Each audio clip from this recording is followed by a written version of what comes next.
when the guests then come in, they're gonna slide in on that one there.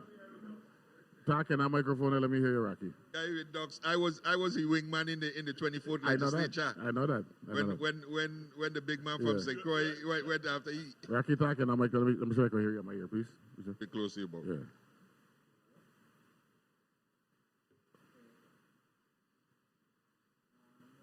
Say something. Say man. No, I'm hearing you. Audio check. Yes. I hear you perfect, but no.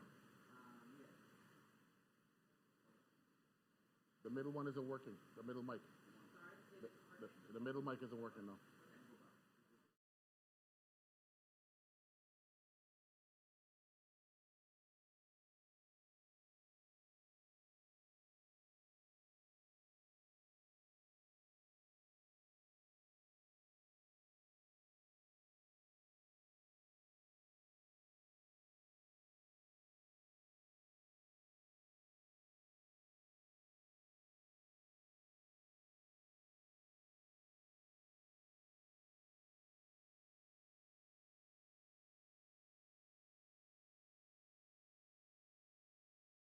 Been a man. You're protesting last night? Yeah, man. You all there? Daniel Flippo. Oh, Oh, yeah? So that means you shouldn't have problem. Not a problem. No.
Audio check. Testing 1, 2, 1.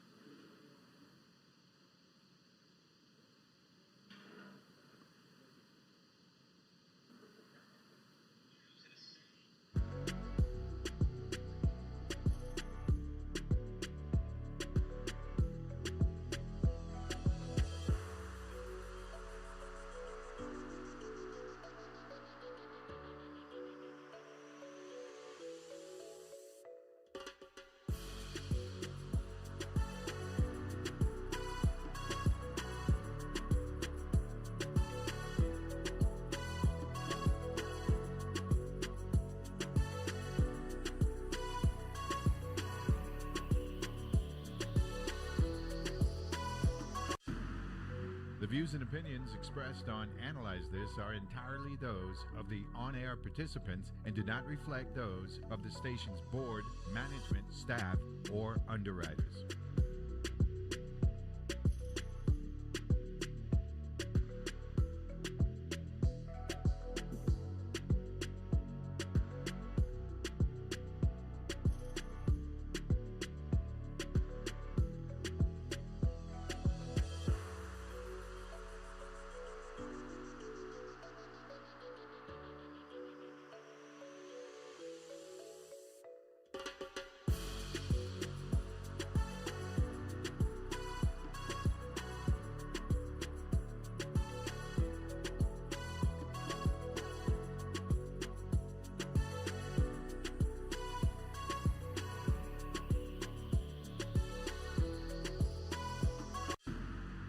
The views and opinions expressed on Analyze This are entirely those of the on-air participants and do not reflect those of the station's board, management, staff, or underwriters.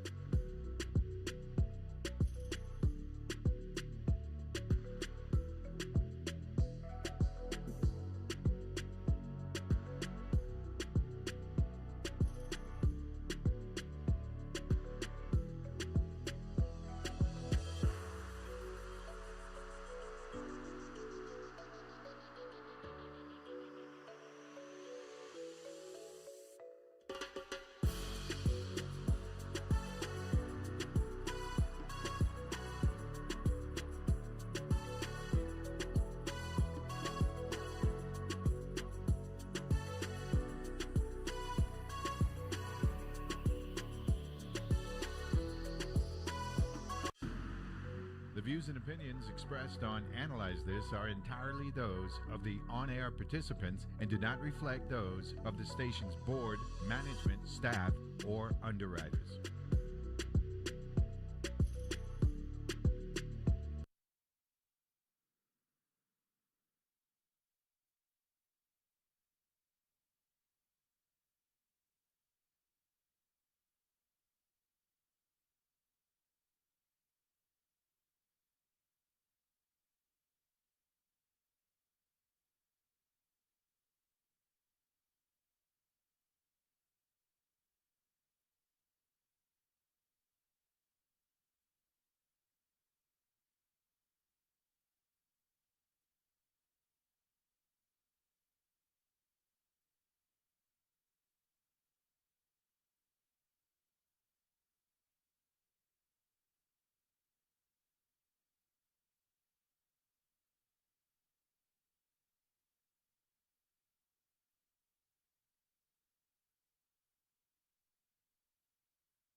The views and opinions expressed on Analyze This are entirely those of the on-air participants and do not reflect those of the station's board, management, staff, or underwriters.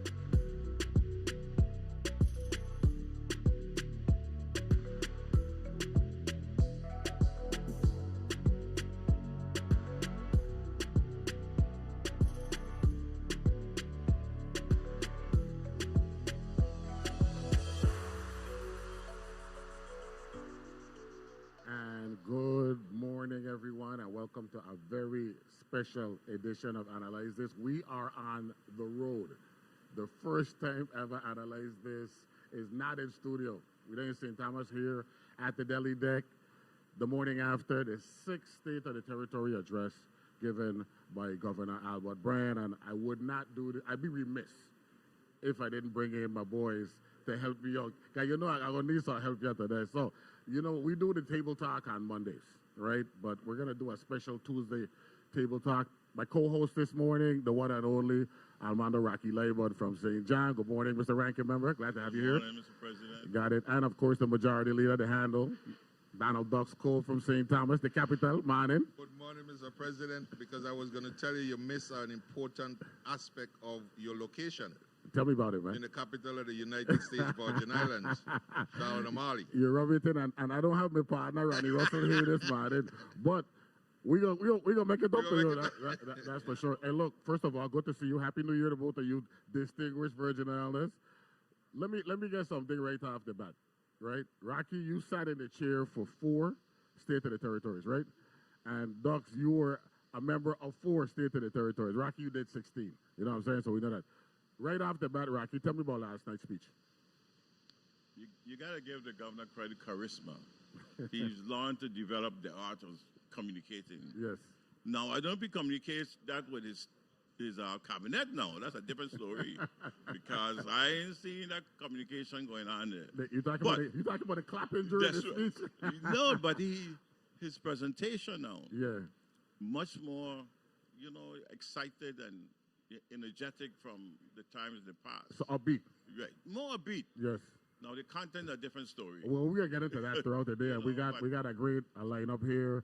We got folks from the Chamber of Commerce. We got union folks coming. We got elected officials. The governor himself is gonna be joining us. Sit right there. Yeah, he'll sit right next to you, so you'll be good. Doug Cole, your first impression of the governor's 6th State of the Territory. We look for maturity in giving speeches over time. So when we look back from 2019 to now, 5 years later, 6 in total, what's your take on 6 in total? The man is an expert in presenting state of the unincorporated territory. Yeah. Technically correct. Technically correct. And his presentation was really upbeat. He was jovial at times. I specifically like, as a student of history, the latter part of when he was talking about the celebration of the 75th 75th anniversary emancipation, correct? from whence we were and where we are today and what is happening and how he brought that home. So upbeat. The content is something else to examine, but his presentation was on target. Well, let's talk a little bit about the content. And first of all, one of the things that we try to do and analyze this is educate the public, right? The reality is, in a capitalistic society, Rocky Liburd, the private sector is absolutely critical because they generate the revenues that the government spends for payroll, services, what have you. Given what we've gone through, where the pandemic came in early 2020, impacted us for literally all of 2020, the majority of 2021, started to subside with the new normal to this point. Do we kind of modify how we grade governance because of the pandemic? Because we had never experienced anything like that before. Well, just to be fair, that's what I'm asking. I believe we may have, but I think that because of the pandemic, we've seen a whole lot of monies come to territory. And his test is how well he spends that money.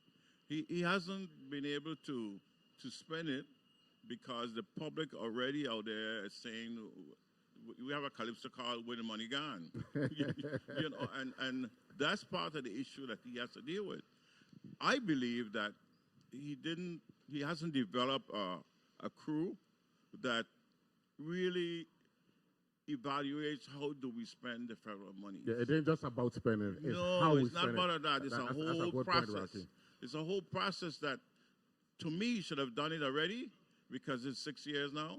I mean, you know, it's 6 years, state of territory. If we include the last year from MAP. Right. So that's 6 years, yes, correct. But I'm saying that we know this. We know this from federal monies. So we need to have a group of people, a cadre, that this is what they do. They make sure they go to every department and say, look, we have X amount of dollars for human services, education. This is how we're going to spend it. This is how we're going to do it. And each agency must have someone there to really evaluate and to help them because you don't know it. Let me ask this question to you, Docs.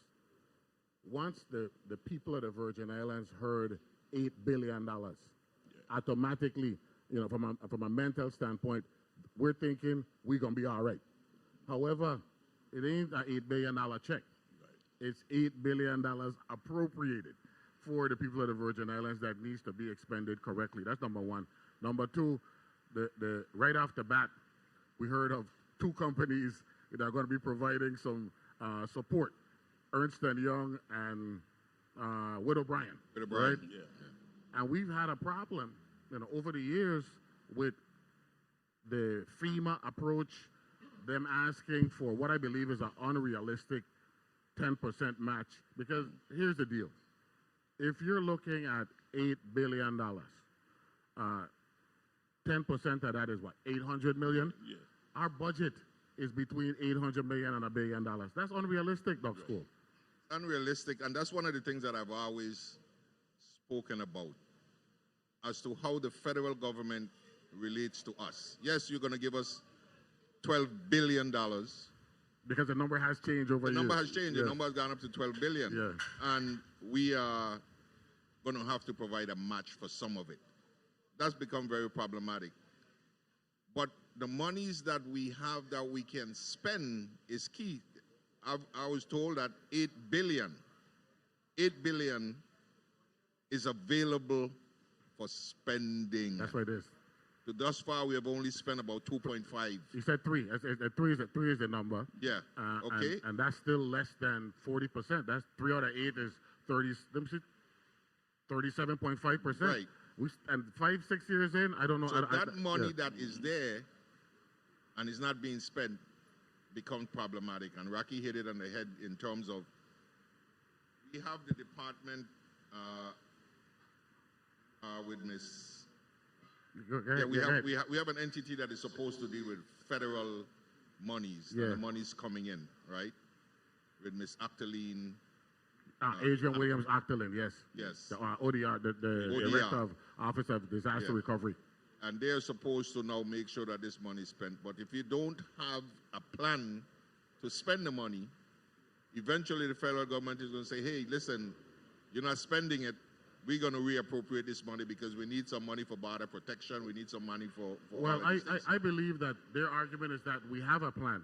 However, one of the statements and positions that the governor took early on was because we don't have the requisite workforce, we're not going to be expending anything, and based on their calculations from in 2019, anything more than $500 to $600 million a year. And if you look at it, it looks like they're sticking to that, because if you do the math, at 3.7 mil over a 6-year period, that's $600 million a year. So this begs the real question, Rocky. I know we want to make sure that all of our residents here in the Virgin Islands are employed as part of this recovery. But do we need to bring in man and woman power at this point? Because the recovery itself is more important than making sure that our local people get hired. We need to get our infrastructure hardened and be more resilient. Or we need to do a better job at balancing both. Let me put it that way. Well, we need to do a better job of that, because the mere fact that the money is for here, and we have so many contractors and people who can do the work, they must be an integral part of whoever comes in. It must be mandated that, look, you may have the contract, but we have a pool of contractors here that must be employed. You know, when that's exhausted, then you bring in other people from outside. Yeah. But until that time, you have to take care of us. Without a doubt, and I just want to remind the public that we are on location, Rocky. We're there in a political hotbed. You know that the Delhi deck for years, one of many political spots, right? You see some of them walking, right? We want to let the audience know. Thank you very much for joining us this morning. Hey, Docs, Rufus Turnbull come this morning up here, man. Rupert Turnbull come here this morning from all the way. He don't walk down west and come up here. So Rupert Turnbull is a big supporter of Analyze This. Yes, sir. Yes, sir. So we're grateful. But by the way, I want to know that we got a nice fresh breeze coming through here. And so you could thank Analyze This for bringing the breeze this morning. Okay, so we good. Look, we got a good lineup, right? We've got the Chamber of Commerce is supposed to be joining us. We've got the union leadership supposed to be joining us. I see some of them here already. The governor himself is supposed to be working his way through here. We also got the Senate President going to be joining us as well.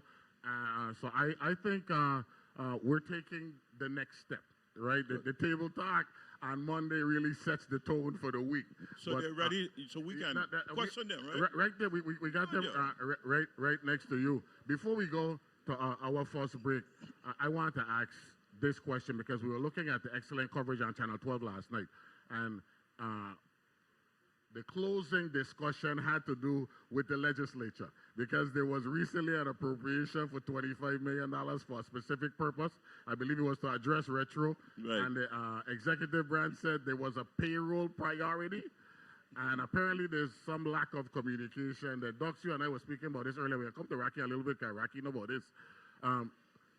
That was not good, what we heard last night from a governance standpoint, because we need the governor to call the Senate President to let him know, look, such and such is such, and this is why we're doing what we're doing as it relates to expending money based on a specific purpose and a specific appropriation. Listen, the thing I want to ask both of you gentlemen, both of you serve as president of the legislature, correct? Correct. Now, if the legislature, through its mandate, is an operator of the purse strings, and you appropriate a line item specifically under your watch, and what has transpired, how would either you move in terms of carrying out the fiduciary responsibility of the legislature? That's the question, because the problem comes, you move money from here to there, but you need to come back to the legislature and ask for permission to do that. You don't willy-nilly go and take the money from here. And this is not the first instance that it has happened, Neville Rocky. I've seen it happen. And what we're going to do is we're going to take a break on that note, Rocky. As Senate President, you're going to speak to relationships you've had with previous governors to deal with that, because that is something that we don't want the outside of the Virgin Islands to hear. That's what's going on here with governance. Yeah. We'll take a break here and analyze this on location here in St. Thomas at the Delhi deck. Good morning, everyone. Say hello. Hey, Carl Knight. Good to see you here. Good morning. we'll be back right after this.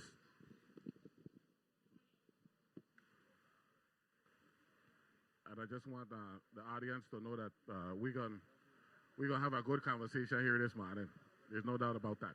No doubt about that. We also got at some point I want to give a shout out to the WTJX crew, because they do an excellent job making this stream happen here, and we're glad that we're finally on location. We'll analyze this. I think our first guest is going to be joining us, Mr. John Woods. Dan Flippo is going to be first. Okay, we're going to talk with Dan Flippo first, and then John Woods. So, Mr. Flippo, Jerry, get Mr. Flippo right here, and then John Woods after you. Okay, Mr. Woods, you're gonna go after Mr. Flippo. No, Mr. Woods after him. After him, yeah. Let Union and the chamber sit down and talk a little bit, and we're good. Absolutely beautiful day here on St. Thomas. We had I mentioned earlier, a nice freshening breeze. It's amazing how this deli deck just has an audience. A little while ago, wondering where was the breakfast crowd, and before you know it, the breakfast crowd is here. So we're glad to have people supporting WTJX, the deli deck. Of course, at some point we're going to bring in Mr. Leo Sibley to say hello to the people here, because he is a proprietor, and the proprietors have been dealing with hardships here in the Virgin Islands as it relates to energy costs. So we definitely want to give him a shout as well. But we're glad that here in the Virgin Islands, and courtesy of public broadcasting, that we can make events like this available to the people of the Virgin Islands. I think we're going to be heading back to the discussion in a little bit with Mr. Dan Flippo from the United Steelworkers, and I'm looking forward to that. And we're back here on WTJX Analyze This on location. I got my two co-hosts this morning, Donald Duck School, three-term senator, and most recently the majority leader of the 30th legislature, and of course Almando Liburd, the ranking member, 8-term senator, at-large senator out of Love City, St. John, twice the Senate president, I believe the 21st and the 24th. So that's your power ball number there, Rocky, 21 and 24. Look, we're going to go straight to the conversation. We got Mr. Dan Flippo from United Steelworkers. United Steelworkers. I think his mic, we got check Mr. Flippo mic. Make sure that mic is good. Good morning, sir. How are you? I'm sorry? Good morning. How are you? Good morning. Very well, and thank you for the opportunity to be here. Without a doubt. First of all, before we get into why the union folk are protesting like they did, give us a little history with respect to United Steelworkers for those who are listening here and Analyze This morning. Tell us about United Steelworkers. Yes, our union represents 850,000 workers across the United States and Canada, approximately 2,000 on the 3 islands of the U.S. Virgin Islands. We represent many areas of the government as well as private sector via heavy construction and that type.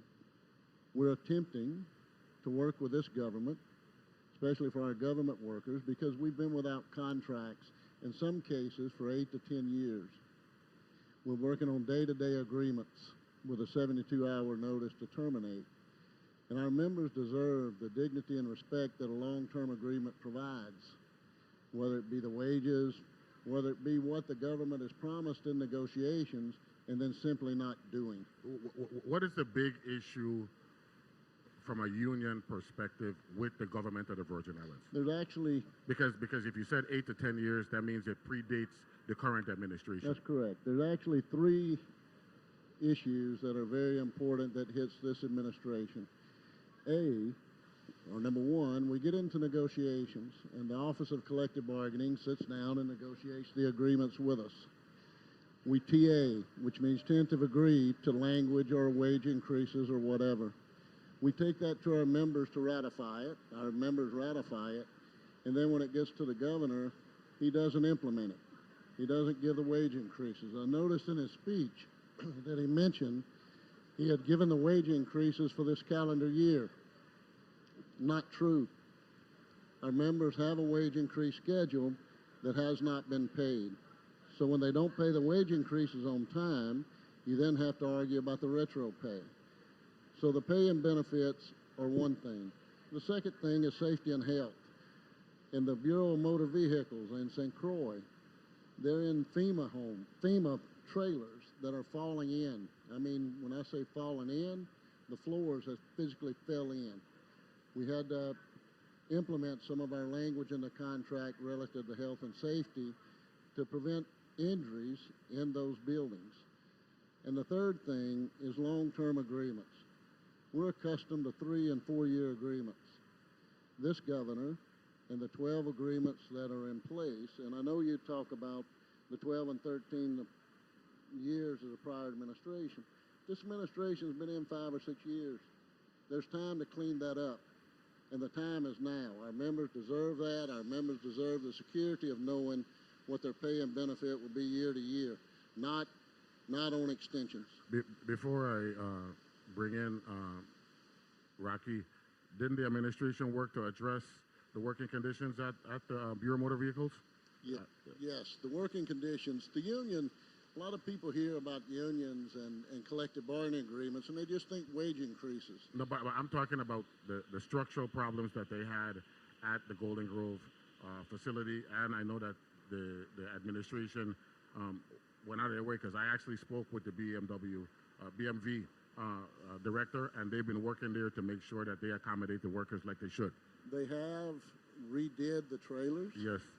But my understanding is there was discussion and in talking with the head of the BMV about a building, not a trailer. No, and I think that they've actually made a public statement that they're going to be working to that And end. that hasn't. Well, that hasn't done yet, but it can't happen overnight. So in fairness to them, but they are committed, based on what we're hearing, they are committed to putting them in a building. Rocky, as Senate President, the unions over the years like to blame the senator them for everything. Sure. My good friend Jerry there. Yeah. Jerry them used to, they used to like to apply the heat to us, right? Talk a little bit about a balancing act from a legislative standpoint, where we understand that the employees, the realities of working on location, right? The employees need to be protected. They need to work in safe conditions, because we don't want OSHA coming down on them. But at the same time, we have to respect management, and we have to respect the private sector. Talk about that balancing act as it relates from a legislative perspective. Well, you're correct about unions. I had my share of it with Mr. Jackson too, with Glenn Smith and them in those days. Correct. They beat up on the Senate like we were the problem. You know, quite frankly, it's been a while now since we heard about unions. We thought they didn't exist anymore. I mean, let's be real. I mean, I notice now there's a resurgence, but union, don't get me wrong, unions serve its purpose. There are times when you need that body to support you.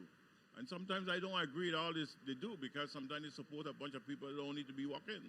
Some of them need to go home, but they protect them too. No, I'm telling you, that's how I feel. Yeah. You know, and but it's unfortunate that government and union can't really come together, because it's all about our people. That's the bottom line. It's about our people who live here. We run this place, and we got to be able to find a way to make their life better. You know, not being outrageous. And union have to understand sometimes they can't get everything they want. You know, and I think that what we're lacking is my line of question, and you call it communication is the key. Well, that's what I'm glad you went there, because I want to put the onus on you now, Mr. Flippo. Are you comfortable with the level of communication that the unions have attempted to establish with the administration?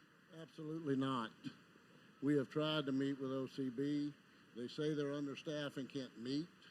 They don't show up to meetings when they're supposed to, when we actually set them. And then the brother made a good point, and I don't disagree. We understand we can't get everything we want, but we expect to get everything that they agreed to give us. This is not about what we want. This is about what they've agreed to do. They tentatively agreed to do, and then just simply have not done. Whether it's the crime scene investigators, they promised in the last round of negotiations for a $4,000 hazardous pay for the crime scene investigators. Have not done it, will not sign the agreement. And the workers at the aged home, they promised 10% on wages for hazardous work. Agreed, at the table agreed. The government agreed through their OCB to do it. And then when it got to the government, they wouldn't sign it. Well, so we're not asking for things that are outrageous. We want them to keep their word, that's all. We'll get the governor in a little bit, and he'll have his opportunity to counter that. Duck School, any comments or questions from Mr. Flippo?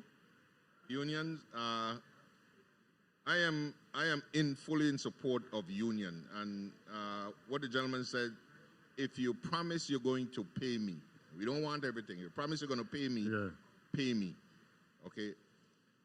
But the governor did mention last night that we're dealing with a cash situation. But that's exactly. So that's I don't. Yeah. What I want and what we do here, analyze this, is we try to bring in all of the perspectives, because that's what we do. We analyze this, and given the hardships that we're dealing with now, how do we get to that middle ground, that common ground, so that everybody understands we are addressing the needs, but circumstances are not absolutely perfect. And I was going to go there with the governor last night, speaking about union and paying retroactive monies.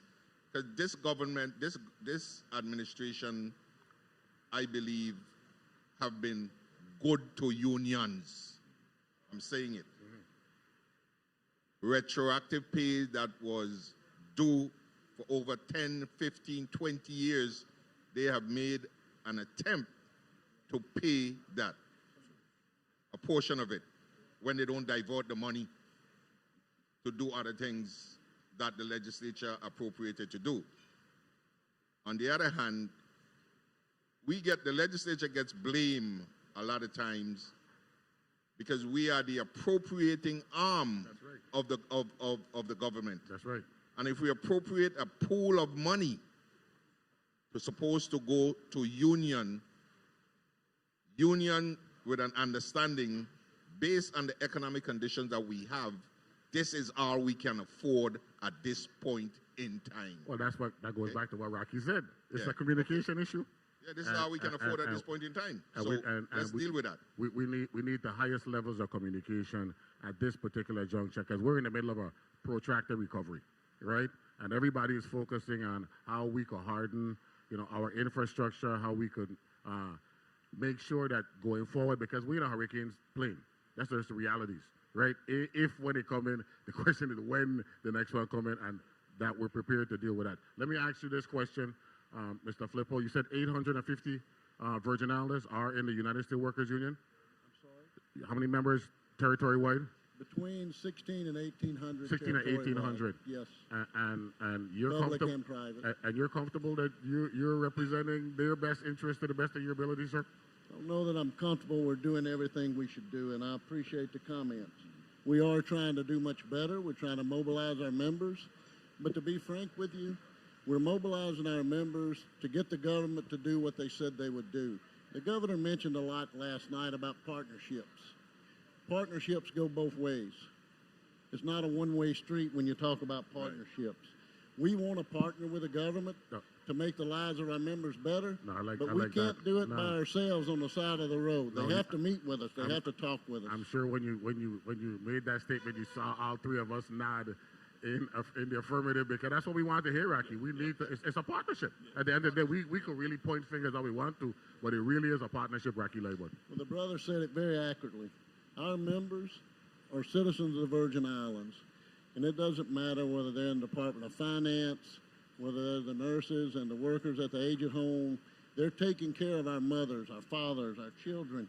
They're doing the things that we ought to do on this island, and they ought to be, the promises made to them should be kept, and this union is going to make sure they are kept. No, Rocky and Dux, let me ask her this question. Dux, you say they refer to us former senators as what? Generation done. the reality is we might need to offer ourselves to. That's his word. We might need to offer ourselves to provide some mediation. That's his word. for the executive branch and the private sector. Rocky, let me ask you this question. You are our ranking member, and you sat in that chair, got beat up more than any of us. Right? The unions are very, very important because we got to make sure that, and you know he referred to you as the brother, right? Yeah. Our brothers and sisters are Right. protected in the workplace. How do we educate the public to understand everybody's value and contribution to the economic terrain in the Virgin Islands? Because it isn't just about unions, because we have non-unionized employees as well. It requires leadership, but you know where it starts? It starts at the ground level from our school system. When we introduce our young people to government, how government works, it grows with them. They become a part of the system. They become a part of knowing where every dollar is spent.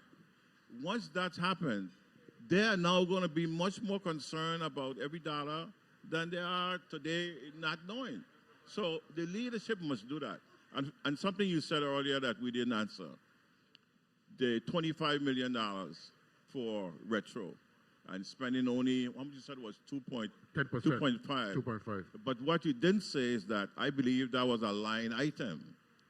If it's a line item, folks, line item means that that money goes for that and that alone. Well, the governor, we're going to get the governor to speak to that. It goes for that and that alone. And if you want to change that, you have to go back to the body and say, look, we want to change this because we have a problem, and there's nothing wrong with doing that. But you can't take it on your own and do it. All right, well, I agree with you 100%, and we'll get the governor because remember the governor's position is priority, right? And it was a payroll issue. But we and I know what protocol requires and what it mandates, what have you. We're going to head to a break right now. We want to thank you, Mr. Flippo, for joining us. And before we head to the break, I just want to say, Mr. Flippo, in the Virgin Islands, November the 1st is Liberty Day. In St. Croix, we celebrate a big festival in Estate Grove Place, Bull and Bread. Labor unions was a D. Hamilton Jackson mandate, something that he stood for and something that we take near and dear. And just know that in the Virgin Islands, unionized employees are always respected. Thank you, and thank you for what you do here. This show is part of education. This show and what you're doing and analyzing this helps to get that out. That might have been a plug for you. No, it was a plug, a real-time plug. So we appreciate that. Mr. Flippo, where are you from originally? Because I hear that southern drawl in your voice. Where originally? Oh, so you're saying I don't have a Virgin Island accent? Not yet. You're working on it, but Birmingham, Alabama. That's a big historical point. Historical question. Dog school. Neville, do you have a minute? I just want to say no, something. We got to the break now. Union. When we come back, we'll pick it up there, and then John Woods is going to be joining us from the thank you for your time. Chamber of Commerce. Thank you very much, Mr. Flippo. Thank you for your time. Ask the governor to sign our contracts when he comes. The governor heard you, so we're good. We'll take a break, and we'll be back right after this here on WTJX. First of all, I want to make sure I recognize the audience here, and thank you once again for joining us. This is a historic Analyze This. We've been on for 45 months, come the 27th. We started on April 27th, 2020. This is our first show on location. And we made sure that we tried to get the most important people in the know joining us. And if you have any questions that you want to ask, we got a roving mic, right? We got a roving mic there. Isabel has the roving mic whenever you feel like it. We got the governor coming up now, Mr. Woods. You know, we're going to give deference to the boss, but we definitely going to get you on here. And we also want to make sure that the public understand we're going to be doing more remote shows here in the territory. The first one, of course, is today at the Deli Deck here in Havenside Mall. And we just definitely want to thank you. We also want to thank the Deli Deck because without them making this particular location available for us, we wouldn't be here today. So we are grateful. Well, what I want, anybody got a comment before we go to the governor? look like everybody comfortable. Not yet, right? They're still waiting. They're waiting for the governor. I see Richie Mota, the governor's communications director, has joined us here as well. Senator Angel Bolquez from St. John with St. Croix roots. When you see that, don't believe he's 100% St. Jonian. He got some Crucian blood in it as well. So we're glad you're joining us here. And it's my understanding that the governor's chief of staff had a birthday recently. So a round of applause for Mr. Carl Knight. I'm glad that he's here with us this morning. And of course, also a WTJX voice, Ms. Jamila Russell is here as well. Good morning, Jamila. Glad to have you here as well. Jerry, you know I'm going to be calling you Alma, because you my boy. We go way back, so I'm glad you're sitting in the front row. You know what I mean? Of course, I had to have you here in the front row. We're also joined by the Senate Finance Chair, Donna Fred Gregory, has joined us here as well. Good morning, Madam Chairman. Glad to have you here and all that good stuff. And we're good. So don't forget, if you're on the road, you can still come over here at the Deli Deck and Haven site. The governor has joined us here. He is at the table, and we're looking forward to talking with the governor on a number of different issues. WTJX FM 93.1. Remember, it all started with Channel 12, where you saw the speech last night, but you're hearing us now live from St. Thomas on a remote and WTJX FM 93.1. Analyze this live and direct from the Virgin Islands. I got a question for Doc School when I come back. Governor, grab that mic. We're getting ready to come back. I think we're live right now. So, gentlemen, we're back live. We are joined by the man himself. Pick up that microphone, Governor. We know that with high tech, you don't normally put things in your ear and all that stuff, but we're going manualist model with that microphone in your hand. Good morning, Governor. Welcome to Analyze This on Location, man. What's up, man? I'm great. I know I'm on your show tomorrow. Yes. I have the privilege of being on it today with my esteemed colleagues right here, Rocky and Ducks. We call everybody by their nickname today. Good morning, Virgin Islands. Good. Papito. And of course, thank you very much for giving me that promo, Governor, because you're going to be on tomorrow for like an hour and a half, right? Or hour and 15 minutes, something like that? Tomorrow, yeah, we're going to be on there for a while. You know, when I come by you, it's like a black hole. I come and I pack my overnight bag, everything. No, it is. To stay. And we appreciate that. Before I come to you, Governor, Ducks, we live and direct in St. Thomas. Capital. The capital. And I think the name of the band was Chalice, and they had a live album, and they used to ask this question. You know what live and direct mean, Ducks? Live and direct? Thank you very much. That's what I mean, live and direct. so we go to that. Governor, speech number 6. Talk a little bit about preparation, first of all, and then delivery. Well, the speech is essentially a 3 months progress, a work of like a lot of people collaborated, but my chief of staff, Carl Knight, writes the majority of the speech. We argue and debate over what the theme's going to be, upbeat, downbeat, how the outlook is looking.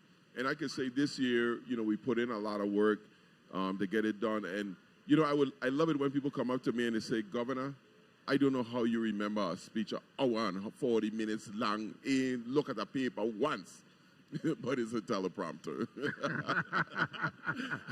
I am reading, but, as a technology leader in government, we want to make sure that we're doing the best we can all the time to do it. And it also allows me to deliver the speech the way I really want to, because you can see the passion for me and the things that I really care about, and in delivering it and the concern for our community, because, things good, but we have a lot of things to be concerned about, because growth kills. And you can look at businesses, innovative, you look at Seaborn, you can see how the rapid growth of your business, whether it's providing labor, getting resources, having access to capital, if you're not prepared for growth, it kills you. And that's where the Virgin Islands is now. I mean, we have a massive amount of money flowing through. I mean, I never thought in my lifetime I would see a year where the Virgin Islands collect $1 billion in revenue in a single fiscal year. Totally. That was fiscal year 2022 or 2023? 22 was huge. And getting back there, it's difficult. We had a little over 941, but still, that's a lot of money for just general fund. And then when you think about, we add on another 500 million in federal spending to that. So I mean, the government, as the CEO of the government, I'm managing $1.5 billion a year or more. That's a lot of money. That's significant. Since I got a governor tomorrow for an hour and a half, I got yield to my boys. Rocky, deal with the governor. Well, I could correct Rocky. Rocky, I always be like, oh, governor, how you could tell the people them that? We tell them about Rocky. But you know, when people talk about appropriation, I just want to make the record clear. There's not a check that the legislature sends $25 million over to the government. Yeah. It's not a bag of money they come over with. They put an appropriation there, then it's up to us to get enough revenues to be able to pay that. So if they make an appropriation for $50 million, but only 20 come in, then we can't pay it.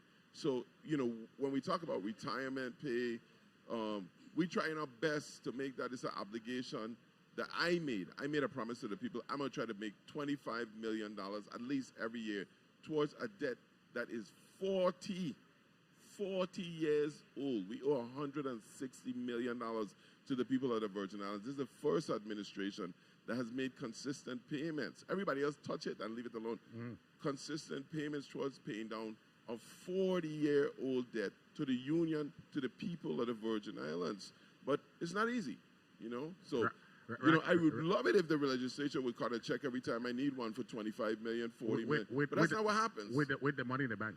You want to cut a check and all that stuff. Because you remember before, governors would negotiate with the union and then tell them the legislature got to find the money. That's right. That's not what used to happen? That's right. We never do that. We pay people when we sign a contract. I was a senator, but I trying to forget that part of the legislature. Rocky. So, Governor, first of all, we say good morning. And I saw you in a real upbeat mode last night. As a matter of fact, this is, to me, one of your better performances. Things good. Yeah, you really stepping up, Now, there are a couple of things in there that I like that you brought in for the first time. Dealing with the old homes, abandoned, yes. Yeah. To me, that's a major thing for us.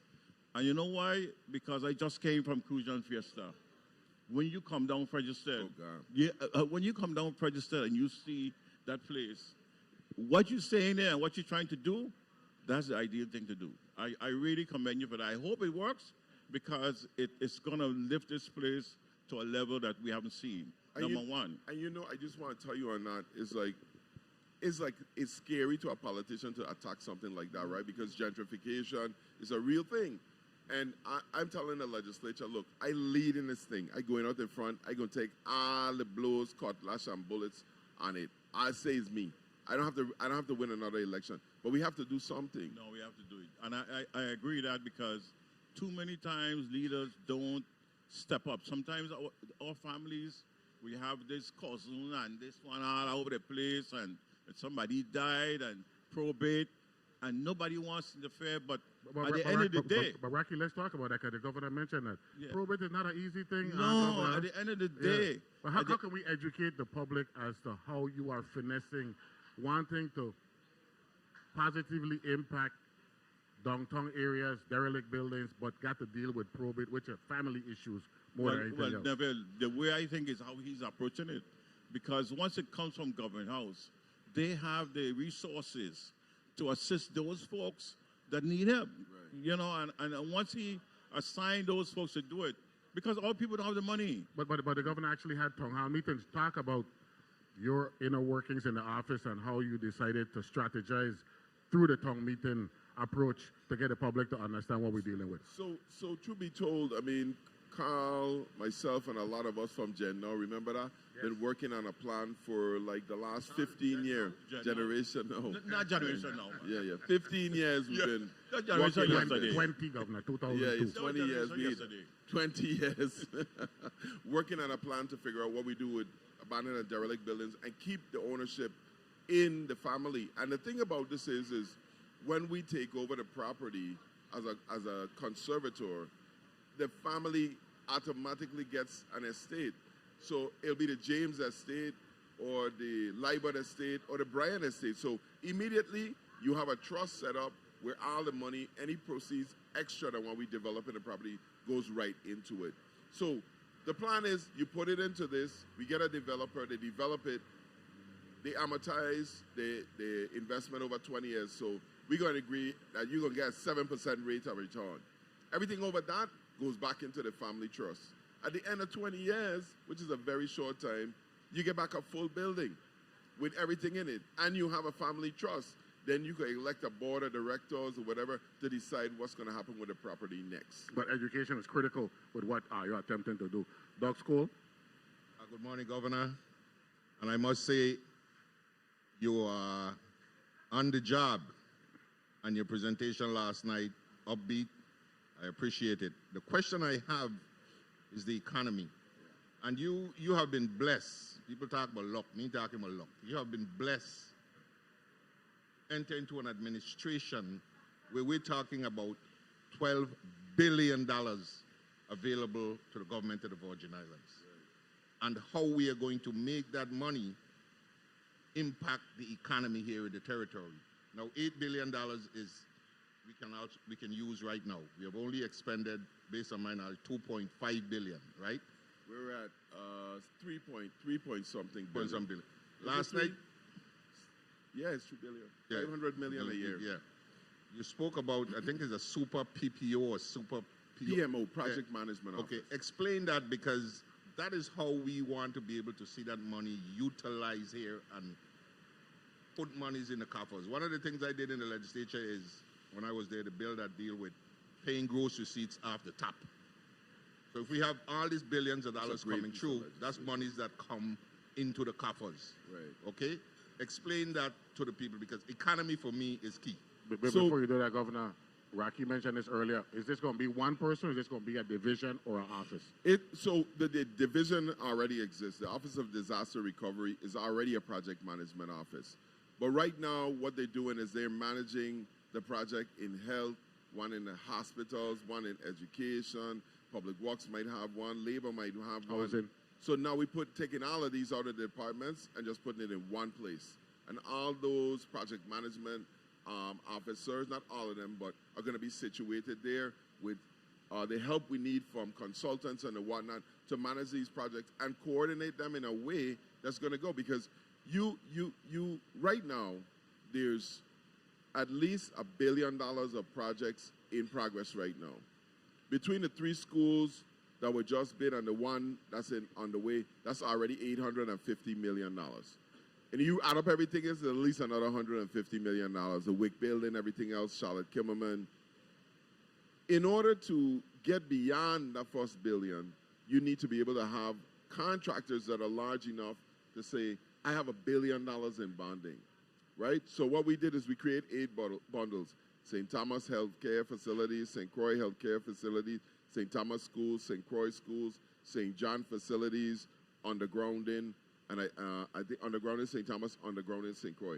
They bid on these $1 billion packages. So they have that from soup to nuts. Some of those projects are already in design phases. Some haven't come on yet. And they'll sit down with us and say, this is what we're going to spend. This is the timeline we're going to spend it on. We're going to build 100 new apartments, and we're going to put our workers in them, 3 in an apartment, whatever. So we're talking multiple project management officers within this division. Absolutely. So each one of those bundles are going to need somebody to direct and do that, because that's a lot of work.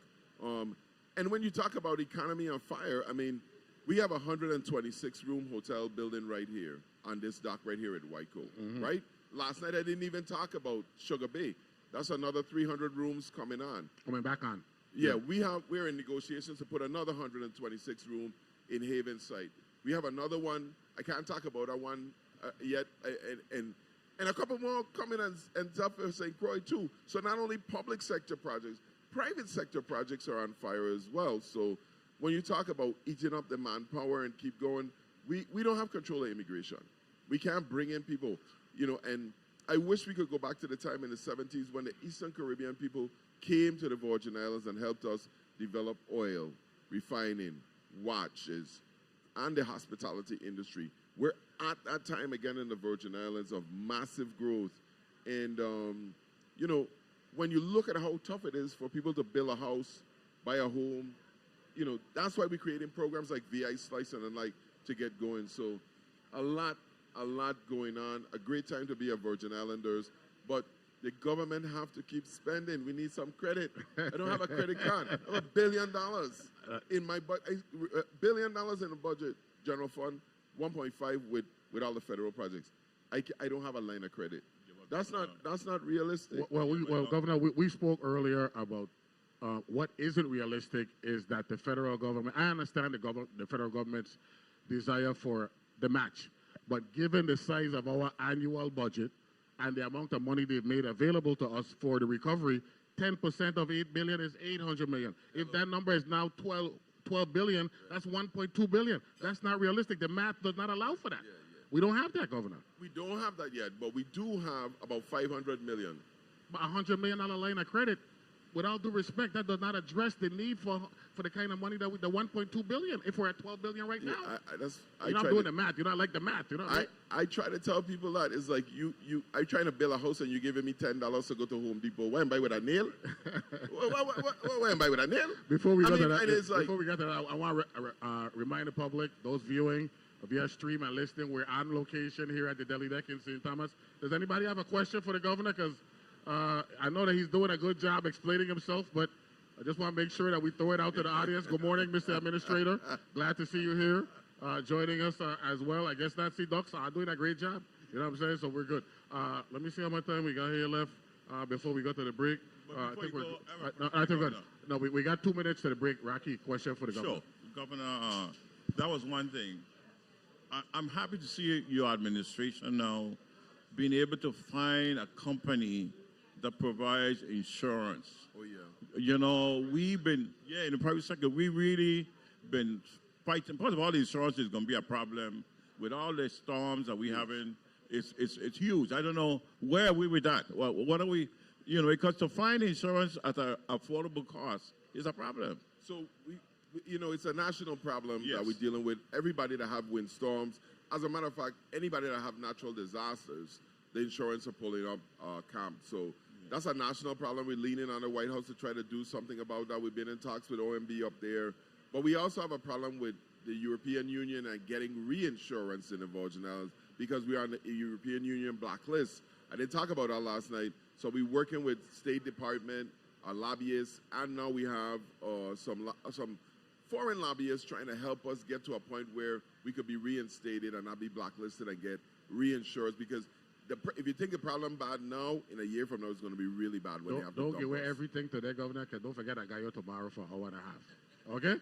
I want to say, first of all, Governor, I know you're busy. I want to thank you very much for joining us here this morning on location. First time ever for Analyze This. I just got a text.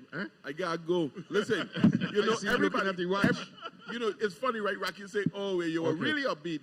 Next one I'm going to start to ball when it starts. That's very good. I don't know what to do. You miss your calling, No. You actor now? Governor, I pull up something on YouTube. Well, I didn't play it, no. But when I don't watch you giving a speech, the thing I had to focus on is 1988, 89, had a movie named Lean on Me. And that boy had to sing for Morgan Freeman. And when he asked them, where are you learning this song from? And they said the music teacher. And when Morgan Freeman, Joe Clark, bust the door. Bust the door. He said, the music teacher said, I want intonation, phonation, accuracy, and pitch. And I was watching you last night. Yeah. You had your iPad. That's what it is. Intonation, phonation, accurate pitch. You were doing good last night, Governor. You were comfortable. You were comfortable. Governor, before you go, I wanted to use that energy with your cabinet level. Yeah. Make them perform a little bit more than what they're doing. Yeah, you know that. We're doing good. You're going to kill them, man. Thank you, Governor. See you in the morning. See you tomorrow morning, Governor. No, we're going to talk. You go call them because we got some extraordinary commissioners. I want to thank them for the work. We break in now. I'll see you in the morning, Governor. Thank you very much. Good thing. I'll have fun, Governor. Have fun. Once again, You're blessed. Once again, I want to thank everyone for joining us. Anybody shorting a question for the governor? Oh, we have a question from someone who asked this question. Can we get a question? Yes, good morning, Ms. Russell. How are you? Good morning, Mr. James. How are you? Good. Question for the governor, please. Yes, Mr. Governor, how are you? Good morning.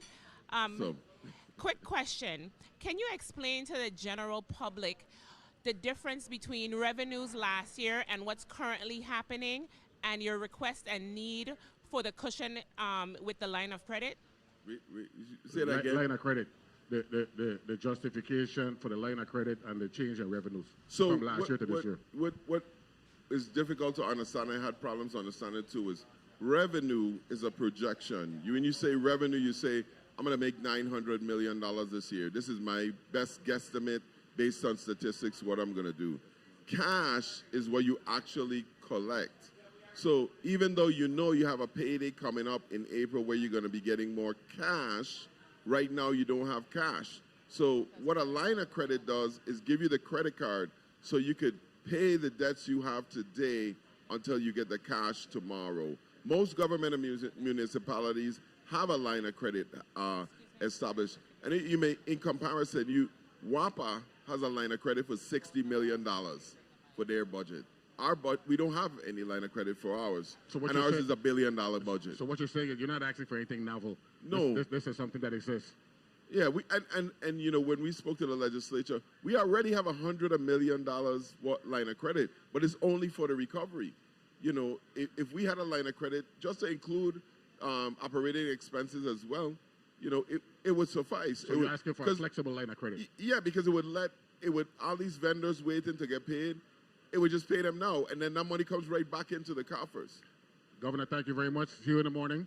I look for that discussion, and pass that microphone to John Woods, your business partner for the Chamber of Commerce. Right on the way out. Have a fantastic day. Thank you very much for joining us on this first ever remote edition of Analyze This here in St. Thomas at the Deli Deck. We're gonna be joined by the one and only John Woods, who is from the St. Thomas Chamber of Commerce, young man. Okay, good. And you're sitting next to some powerful Virgin Islanders there. I see that. with Rocky Liburd. Yeah. Yeah, man. Yeah. Welcome back to radio. We're here in St. Thomas at the Deli Deck. Great discussion with the governor just now. We had Mr. Dan Flippo from United Steelworkers before that. And we're now going to talk with the private sector, right? Rocky and Docs, we're doing a good job today. We're comfortable. Unions, government, now the people who generate the revenue, right? The money. John Woods, welcome to Analyze This, man. Good morning. Good to see you. Happy New Year. It's still January. Happy New Year to you. You look good. You're looking good, man. I like that, man. You're looking good. Everything Getting good? younger. Yeah. Two, are we trying? But I just told the governor, you know, I felt like I'm following Dave Chappelle. So, you know, it's hard to follow Dave Chappelle. Yes, it is. Yes, it is. Yes, it is. How you been? How are you? How you been? Oh, I'm fine. Doing well? Yes. How's St. Thomas? Because you with the Chamber of St. Commerce. Thomas, St. Thomas is doing well, in my opinion, economically. I think the governor talked about it last night. I think where we're not doing so well, in my opinion, is the downtown area has suffered quite a bit. No, I'm glad you went there because I've had this discussion with Rocky So, and Docs.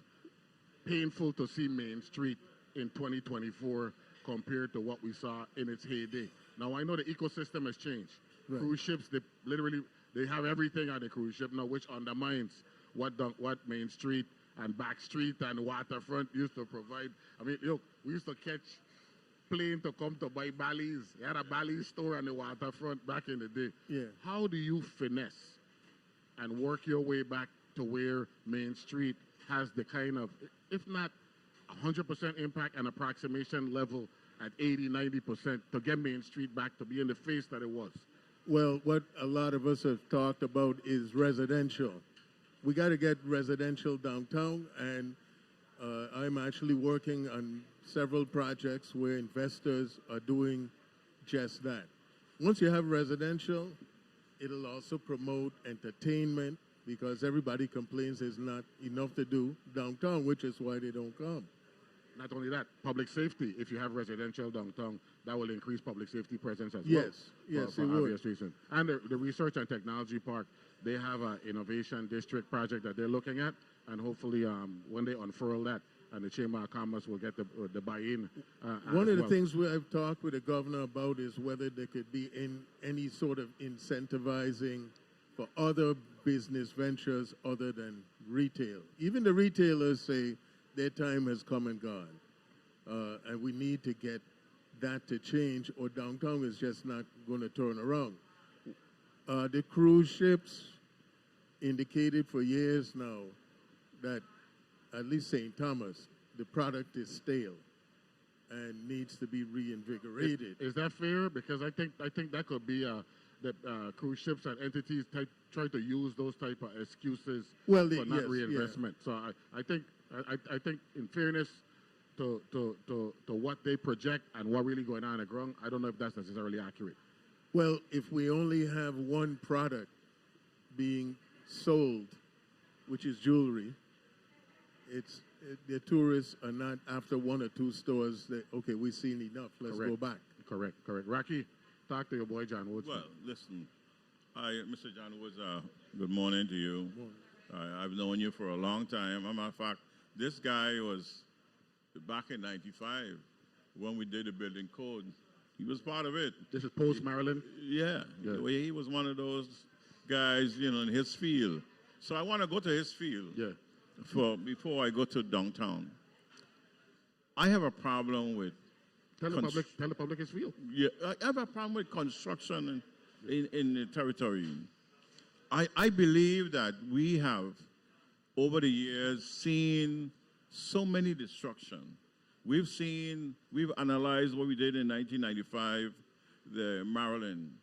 We saw where many of the homes were destroyed, and the roof that stayed on was the hip roof in most cases. So we've learned to build accordingly. But my thing is that cost of building in the territory is ridiculously outrageous. What it is, can the engineers and the architects come together, looking at our code, finding a way to develop a home, and I'm talking about a 3-bedroom, 2-bath minimum, that can really fit the pocket of our residents. Not this $400,000 deal, something better than that. And I believe we can. We may need to change some material here and there, but to me that gives the community a better live. People will live here longer. People will come and stay. They won't be traveling. The economy would grow because you're going to pay taxes on your homes. What's your thoughts? Well, there's a lot of factors on what has caused construction costs to go up. Yeah. Most recently, it's inflation. Inflation, as the governor talked in his speech last night, has impacted costs 20%. Really, right now on government projects, on these disaster recovery projects, it's not unusual for the price to be $1,000 a square foot. That's incredible. Yes, it is. I mean, I have a hard time dealing with that. Years ago, a developer talked to me about how concrete in Puerto Rico is an industry that is regulated. It's not regulated here. So Wow. that's one reason you go to Puerto Rico, it's concrete all over the place. For everything, roof, walls. Regulated in Puerto Rico, Yeah. unregulated in the Virgin Islands. Yeah, so we, as a result of not being regulated here, They could do what the they want. cost is very high. Yeah. And that's the building block for most of our projects in the Virgin Islands, because we as a community prefer masonry construction to what I call stick-built construction. Would that be legislated, or would that be a Department of Licensing? That's a thing? legislated item. That's a legislative item? Okay, good. See, Yeah. I asking, I don't want people to think that we know everything, right? Right, Rocky? People like to blame us, acting like we know. That's what we ask. No, I want to know. A question. He's getting to the point because Mr. Woods, I've been in Georgia for a while, and I've seen how they build over there. They put a slab. They do a lot of just framing up. Of course, the material they use are not treated like what we have here because of the terrain, and we have the termites and so here. But using the same concept, we got the Durac and all those treated lumber here. I believe that there's a way, there's a path that we could do something that's cheaper than what we're doing. I don't know what your thought, because you're a builder, I'm not. You know, you're a draftsman, you know it. Well, yeah, I'm a designer more Yeah. than a builder, but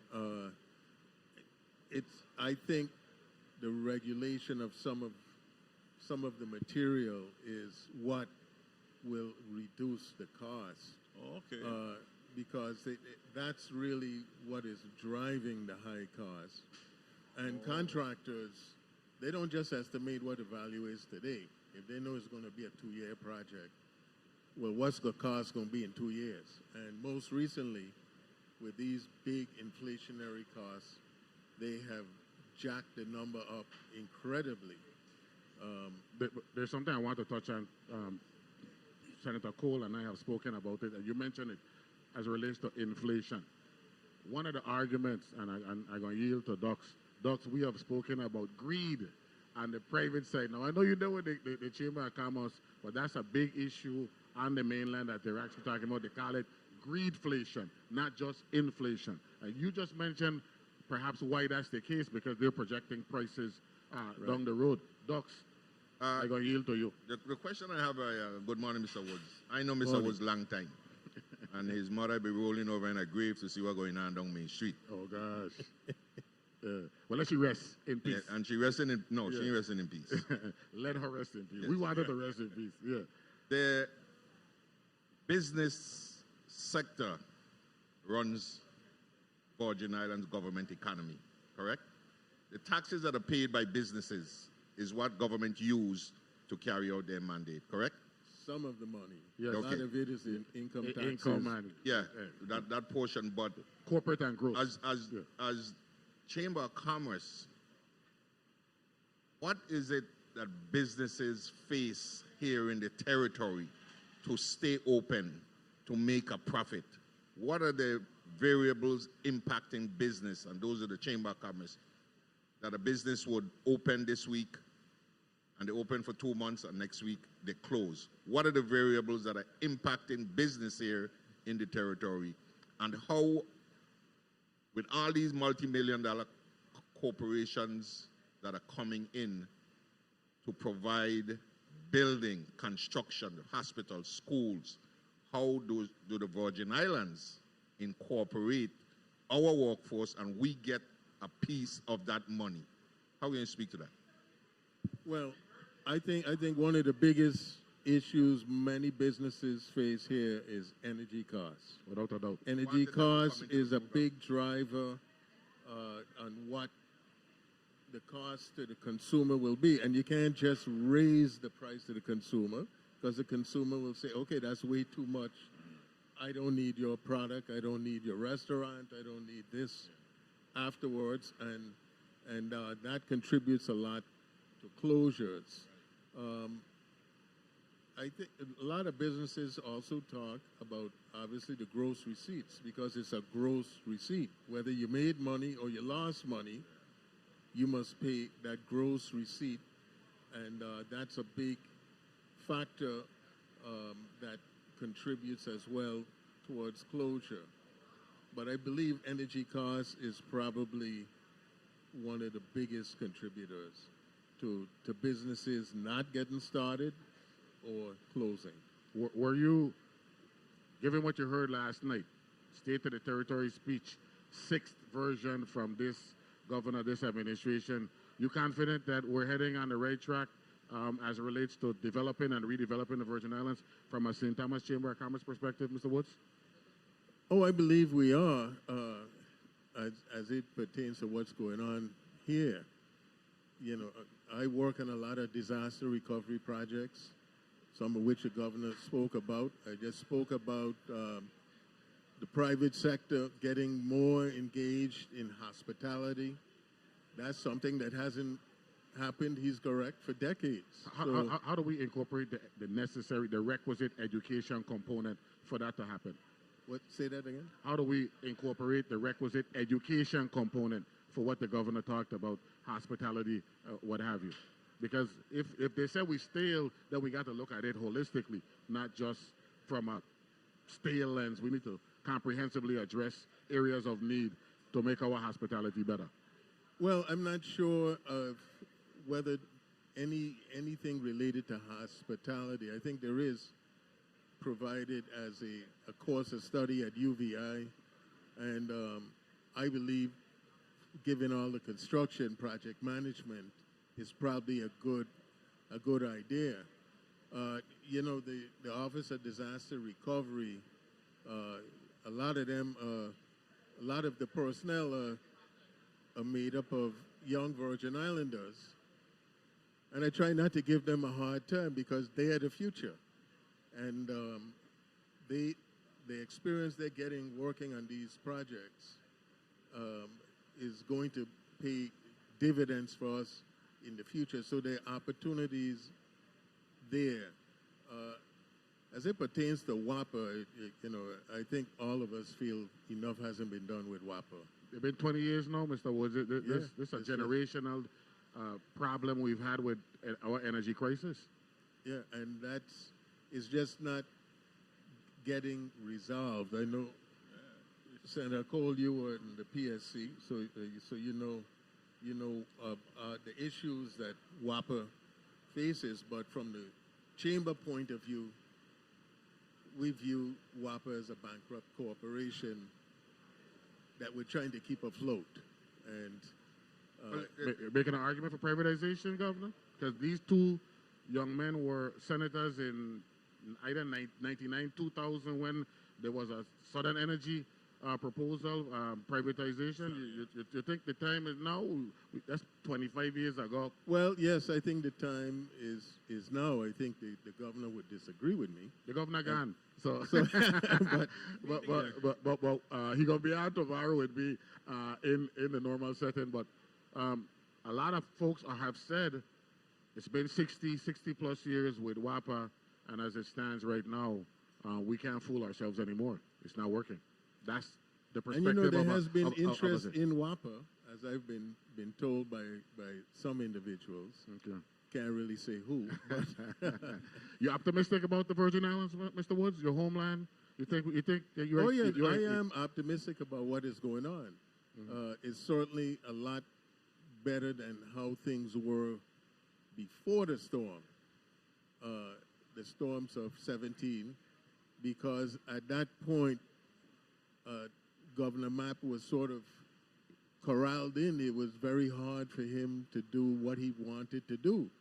He just didn't have access to the bond markets to make major improvements. So the storms were terrible, but you they provided the opportunity. One of the things that we talk about, you realize that the pandemic, from a dollar perspective, we were actually a jurisdiction that benefited. Oh, we benefited tremendously. Yeah, during that time here in St. Thomas, if you wanted to have reservations for dinner, you had to make it almost 2 weeks in advance. Yeah, man. You couldn't get in anywhere. And that's actually the reverse of literally everywhere else, right? Yes. Where they were closing down ports, and the governor, one thing, you can say we want about the administration, right? I've had my issues with them. Yeah. They did an excellent job managing the pandemic. You know, some of our EDC beneficiaries actually moved to the Virgin Islands permanently during that time frame. You know, they're supposed to be here permanently to begin with, but I mean, they were here 365.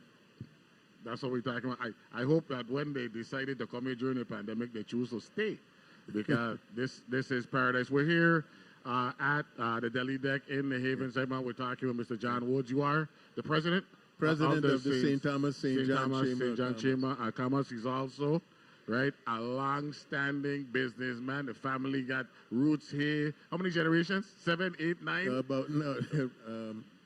I don't know how much. You got to go back to the 1800s, 1700s. Multi-generational. I want to thank you very much for joining us. Thank you. Taking some time out.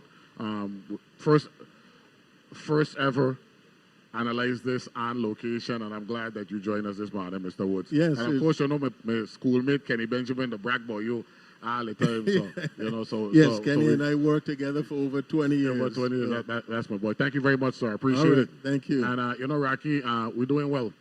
You know, we gonna continue to do what we got to do. We're gonna take a break now. When we come back, we're gonna get, hopefully, Madam Chair If you're ready to join us, Madam Chairman, if you're ready to join us, there's a chair here for you. We're going to get the Senate President. We're going to get one of ours in the chair there. I want let the public know Carl Knight has been here throughout. I appreciate that call. And see you tomorrow morning. Make sure you come with a gov, right? And we're good with that. Any questions from the audience? We got roving mic. We want to get audience involvement here this morning. Senator Bolkers, don't go away. I got time for you as well. Okay? But we're going to bring in three-term senator to join us. She was the president of the 34th legislature. She now runs things where finance is concerned. Donna Fred Gregory, I saw her there. If you were watching it on Channel 12 last night and you saw a senator who was just completely laid back in her seat, that was Donna Fred Gregory. Hey, Rocky, I saw former Senator Donna Stork worked his way inside. Yeah, he was here earlier, right?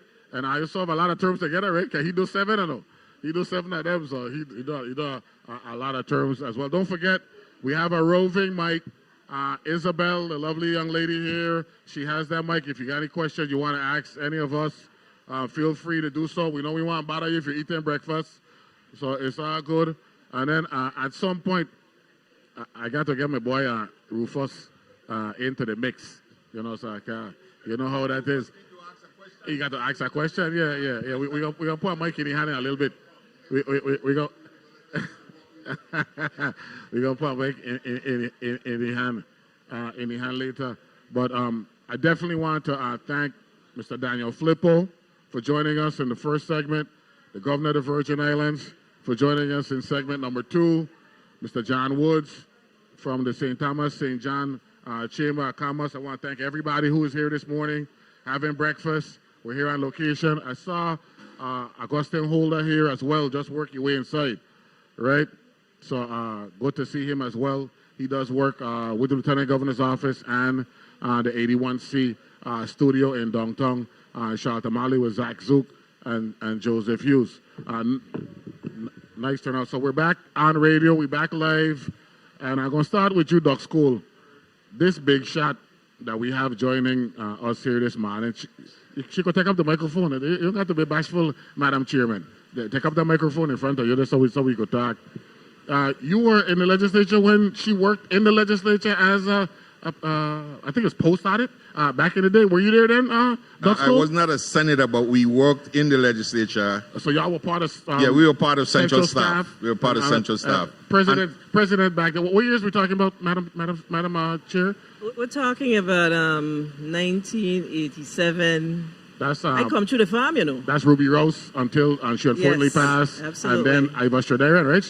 Stradarian took over from this lady Senator. have institutional knowledge and understands the working of government from every level. So her running first isn't just about being lovely and intelligent. Institutional knowledge is a part of that? Institutional knowledge and have the ability to stand and defend That's what when you need to.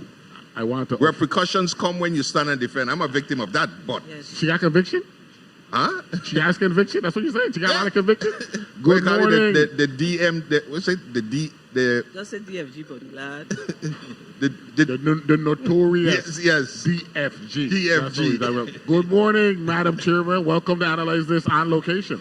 Good morning. Good morning. It's an absolute pleasure to see Analyze This right here on the grounds in St. Thomas, U.S. Virgin Islands. We ain't going that far. You ain't getting me no problems. No. It's good to see you here. This is a nice opportunity. And we're glad to be here. You have sat in the legislature for all 6 speeches because you came in to public office the same time as the governor. Yes, I did. Tell us about last night's speech from your perspective as the finance chair of the 35th legislature. As the finance chair. Well, you know, the governor covered, I don't think he covered just about everything. The only thing he didn't really drill on is agriculture. A lot of people said that in the post, was definitely the post-speech very much missing, and it was missing because, for me, because you know I am the prime sponsor of the agriculture plan, and we see that the agriculture is really bubbling up in the territory now. And as I drive in St. Croix in particular, I continue to ask myself, what was the missed opportunity that we had over the years to really make agriculture a real part of our community? But you know what? The time is now. So he missed the agriculture component, but I'll say that he did talk about the economy. He touched on education. He touched on healthcare, crime, gun violence. He touched on the disaster recovery and health. Very, he kind of glossed over health a little bit. He talked about the utility company, about WAPA. So he basically tried to touch on basically everything. But what was really important for me is, where we are from an economic perspective. Because in order for us to really provide government services, we have to shore up our financials in the territory. Let me stop you right there. Rocky, I got nothing to yield to you now because you were the one who brought up that topic. The governor didn't hesitate to answer you because the discussion in the post-speech conversation on Channel 12 last night was that whatever it was, misunderstanding, disrespect, what have you, as it relates to that line item appropriation, the governor said he has to make decisions. Our issue was lack of communication at the high level. So let me yield to you and talk to the chairman of the finance committee. The governor, this is the sixth state of the territory. We dealing with federal funds from day one. There's got to be a point where you know what you're getting. You know what the problems are. You know what you need to do to address the federal government. Now, the federal government changes all the time now. There's always an issue here or there. But you got to be able to be ready, have a team. I call it a cadre of experts that say, look, your job is to address these federal funds. I don't want to see a dollar going back. I want you to work with the agency. And make sure they spend it correctly, because we don't want any audits and all that stuff speaking about. All of the things that are necessary. Yes. I want you to be able to address that. So when education has monies, you meet with the commissioner, you determine what commissioner, we have X amount of dollars, it got to be spent by such and such a time.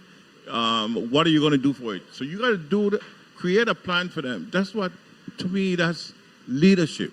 Speak about that. Leadership requires that. The governor said, what's it, PMO, Project Management Office? That's what he said? Yeah, what he the said, PMO, yeah. The governor spoke Project about a PMO approach for the different agencies. What's your take on that? Ensure what you speak of is the accountability piece. Yeah. And let's just be real. The salaries that we offer here in the Virgin Islands is difficult for us to really attract individuals, even folks from the diaspora, to come back home to really provide these services. But what we must do, we must ensure that we have systems in place where we are monitoring. I'm a firm believer that what gets monitored gets done. And if there's no one watching the hen house, then we know what's going to happen. We know what's going to happen. The mongoose them going to come in and do whatever they want to do. Yeah, it's not a laughing matter, but it's important for us. Your use of the animals got me smiling. Right? But it's important for us to really also acknowledge that we do have some challenges with our workforce here in the territory. But we have, as leaders, and as leaders of the respective departments and agencies, we must set up action plans and systems in place to make sure that those important things, like the federal funds that are awarded to us, that we in fact spend those federal funds, draw them down, get the monies back into the coffers, and keep it moving. We have to show that we are able to diligently do that, and that's not rocket science. It's not. Donald Cole, the distinguished lady from St. Thomas, St. John, mentioned salaries. But there's another component, cost of living, and we speak about this all the time. Salaries is one thing, but you got to factor in the cost of living as it relates to the salaries as well, and we talk about that. We mentioned it with Mr. Woods. Our energy crisis completely undermines our ability to attract the brightest and the best, in particular those from here who would want to come back home after being educated on the mainland. Salaries is key, and the governor had all kind of things away. They went to Atlanta, they went all over the place trying to attract people coming in. But when they come in, what do they have? the cost of living in the Virgin Islands. I believe we have the highest cost of living in the under the U.S. flag in the Virgin Islands. Because of energy. Because of that. We have issues and variables that impact salary, Yes. energy, food, everything we consume comes in. There's a cost with that. So you might say, oh, I make $80,000, $100,000, or you pay a commissioner $125,000. Some people say that's too much money. But the fact remains, the cost of living is here. Neville, one of the things I want to address, former president and now chairman, is for me what I see a disrespect to the legislative branch of government. I came out of the legislature. I worked there for 20 years, served three, so about 25 years of my life was in the legislature. And when the legislature as an entity, as a separate and co-equal branch of government, is looked upon in this community as a rubber stamp, right? And appropriations are made, Neville. And the governor can have his concerns. The question I have to ask you, in the budget, was there a language in there that the governor has the authority to take money from any available funds in the Treasury of the Virgin Islands? Because it would impact the ability of the governor to say, well, we have 25 million line item, but I need this right now. Did he have that authority to go in that the line that we put in there, they can take money away from government? In the budget, absolutely not. Don't have it. Absolutely Okay. not. So basically that's what it is. The legislature passed a law, went to court, the legislature override, the governor challenged, right? That's the WAPA. And the legislature didn't even go to the court. Allow the court now have to call them in and say, listen, you guys have to come and respond. That's a problem that I have. As a former senator, a former employee, a student of government, to see the legislature just sit down and allow roughshod to be thrown over it. I don't know if you can respond to that. Senator DFG, respond to that if you will, to the best of your ability. You know, as a legislator, we have to understand how the layers of the legislature work. So, as a legislature, particularly here in the territory, you know, we appoint, or we select rather, a Senate president. And we have leadership with our vice president, our majority leader, and our legislative secretary.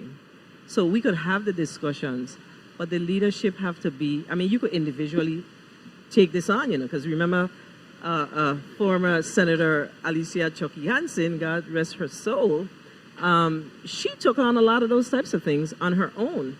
But, you know, let's just say we may be a different breed, but we really lean on the leadership. You have the discussions to really pull the trigger. And figuratively speaking. Yes, figurative. Yeah, right. So they are responsible. That's how we look at it as we work together as a caucus.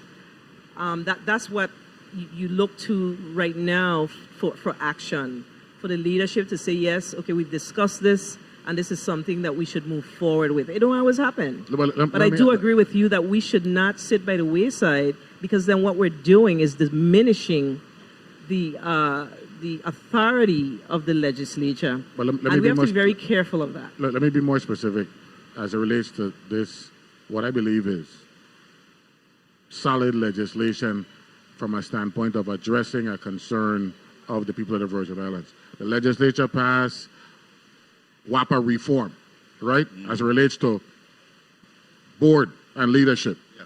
The administration has taken the position they're not respecting it, and it's now a matter of it's now a legal issue. Are we still in the courts with this, or have we had a final determination as related to that? It's still in courts? That's what former Senator Cole was talking about. That matter is still before the court. And you know that just recently there's been some challenges with WAPA saying, look, we need some money.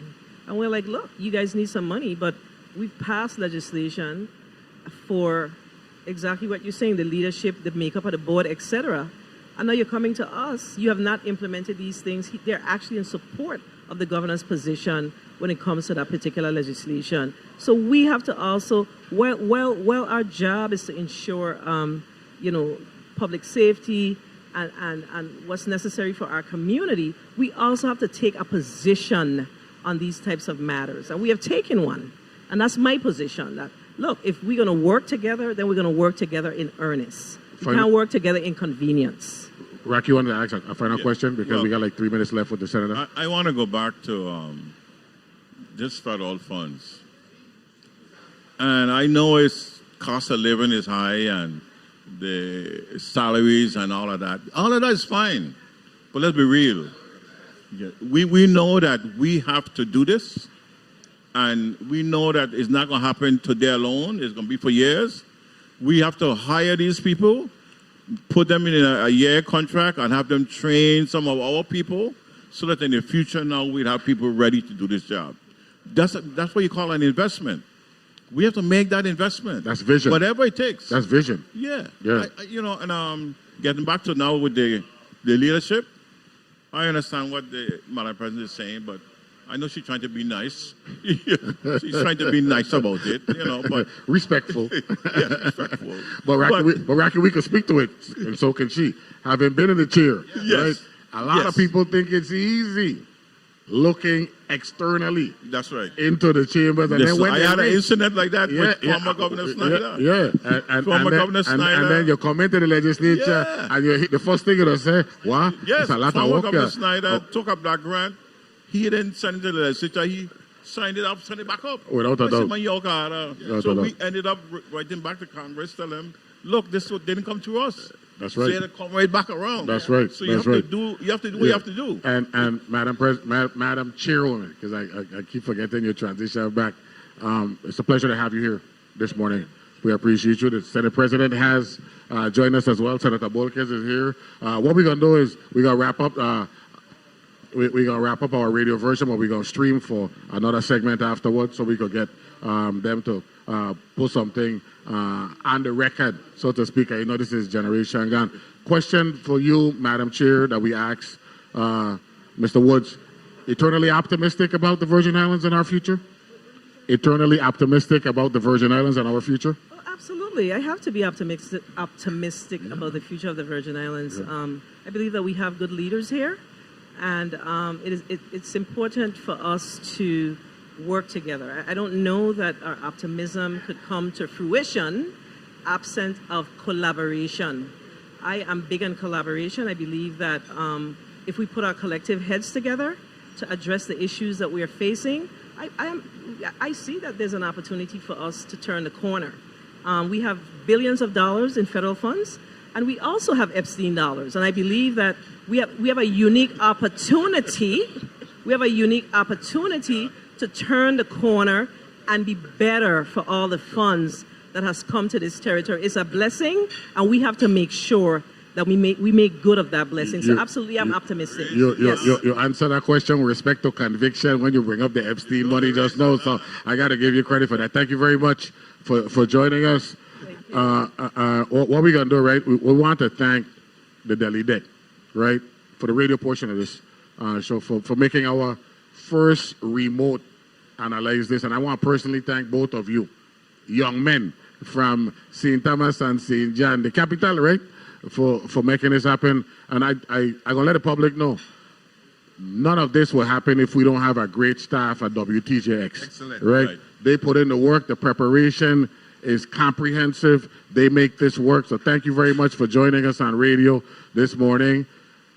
A collector's item edition of Analyze This here at the Delhi Deck. Can I get a round of applause from everybody, please? Yeah. For making this happen. What we're gonna do now? We're gonna be streaming, right? So I gonna need some help here. Senator Francis, you're gonna sit down there next to Rocky. I'm gonna need a big chair for Senator Bolkes to sit right next to me here. Isabel, if you could give him the roving mic, so we could have like a little round table here, because the senator them, I'm gonna need one of them big chairs to sit here so Senator Bolkes could sit next to me. You gonna head down the road? Good. Okay, good. Next week. Today. I'm gonna call you. I'll call you. I'm talking to one of my boys here, Rufus Turbo. I'll call you a little later. We'll work this out. Yeah. Oh, we got go there. Finish? Okay, good. I like that. So we'll check that out. Yeah, I want to share here so I could sit with Senator Bolkes. Senator Francis, the Senate President. He gonna replace Senator Francis. We streaming. We're streaming for one segment, right? Okay. Now, Senator Francis, so we're going to do Bolkes first and then bring you save the best for last. So we're going to let Bolkes sit down there, and then we're going to stream for a while longer. Because make sure the reason why we want to have Senator Bolkes, for those who are listening, is he lives on St. John. And we don't want the people of St. John to think that we are, forgetting how valuable they are to the Virgin Islands. Because everybody know I'd be talking about a 300-year anniversary that's going to take place in another 9 years. Time flying, or no? We keep talking about this thing. So we're streaming live, so we could go straight to the conversation here right now. Rocky, pick up that mic. I'm going to start with you. Well, first of all, good morning, Mr. Senator. Senator at Large Bolkes, glad to have you analyze this. Shadow of giants this morning. Good morning. Good morning. And you are next to the ultimate St. Jonian giant.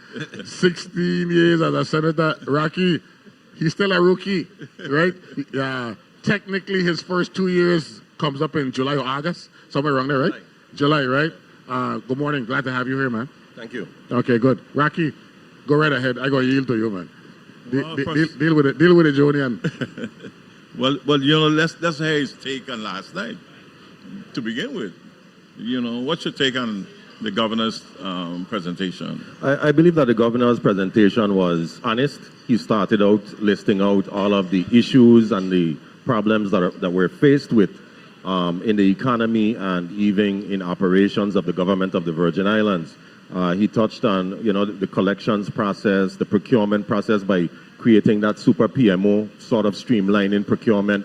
And of course, the issues of reconciling funds of the government of the Virgin Islands. We know that that's an issue, especially for us as senators, because we don't necessarily get a very clear picture of what the financials are in order for us to do our job when it comes to appropriating finances. Doc School, question for the sophomore. He's a sophomore senator, but still freshman in terms of years. Yes, welcome to analyze this, Senator at Large. I served in the legislature for 3 terms.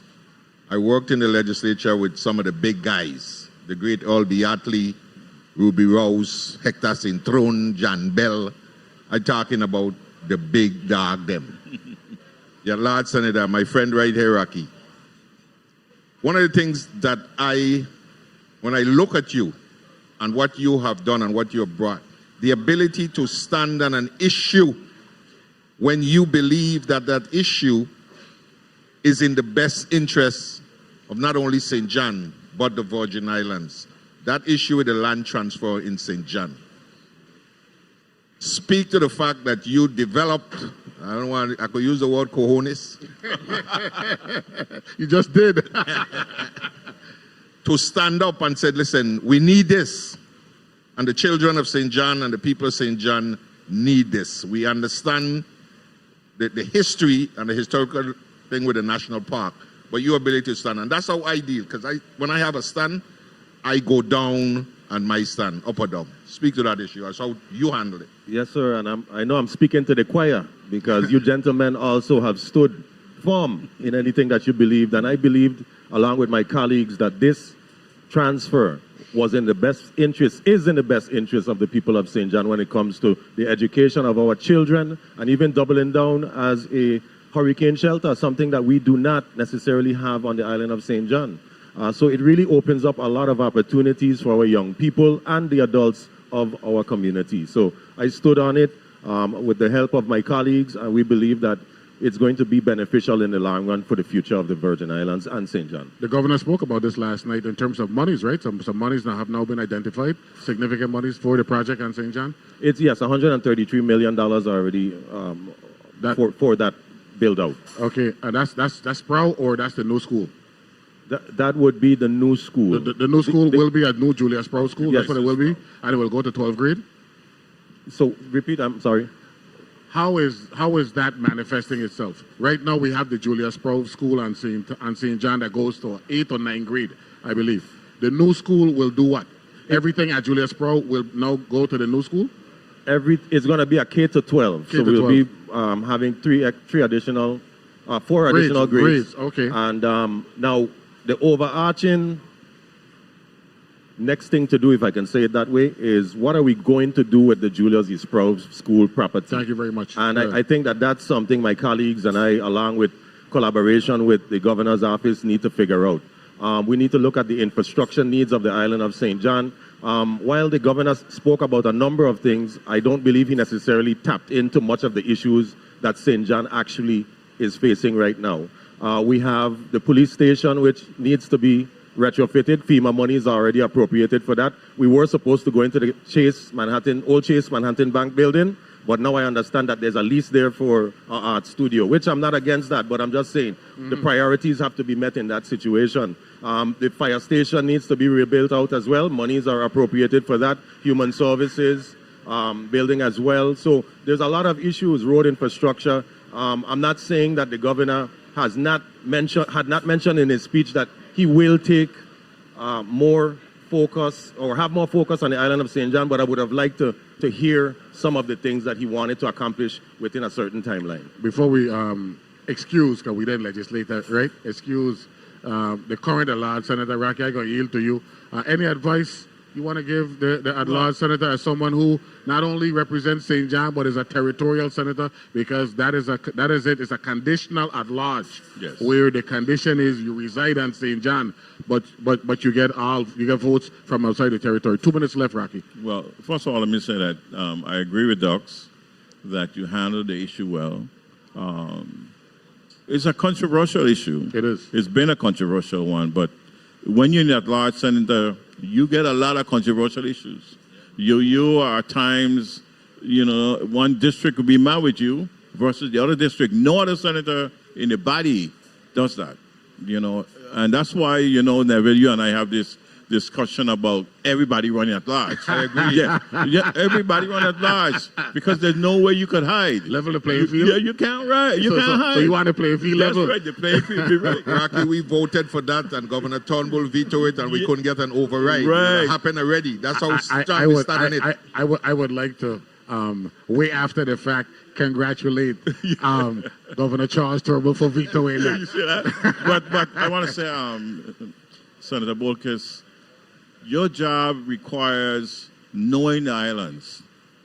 Every time you get a chance to be on one island, get to know it. I travel the whole islands. I know them like they know the palm of my hand. I mean, that's being able to do that so that all the issues you're familiar with, so you can always be ready to address it and take a position.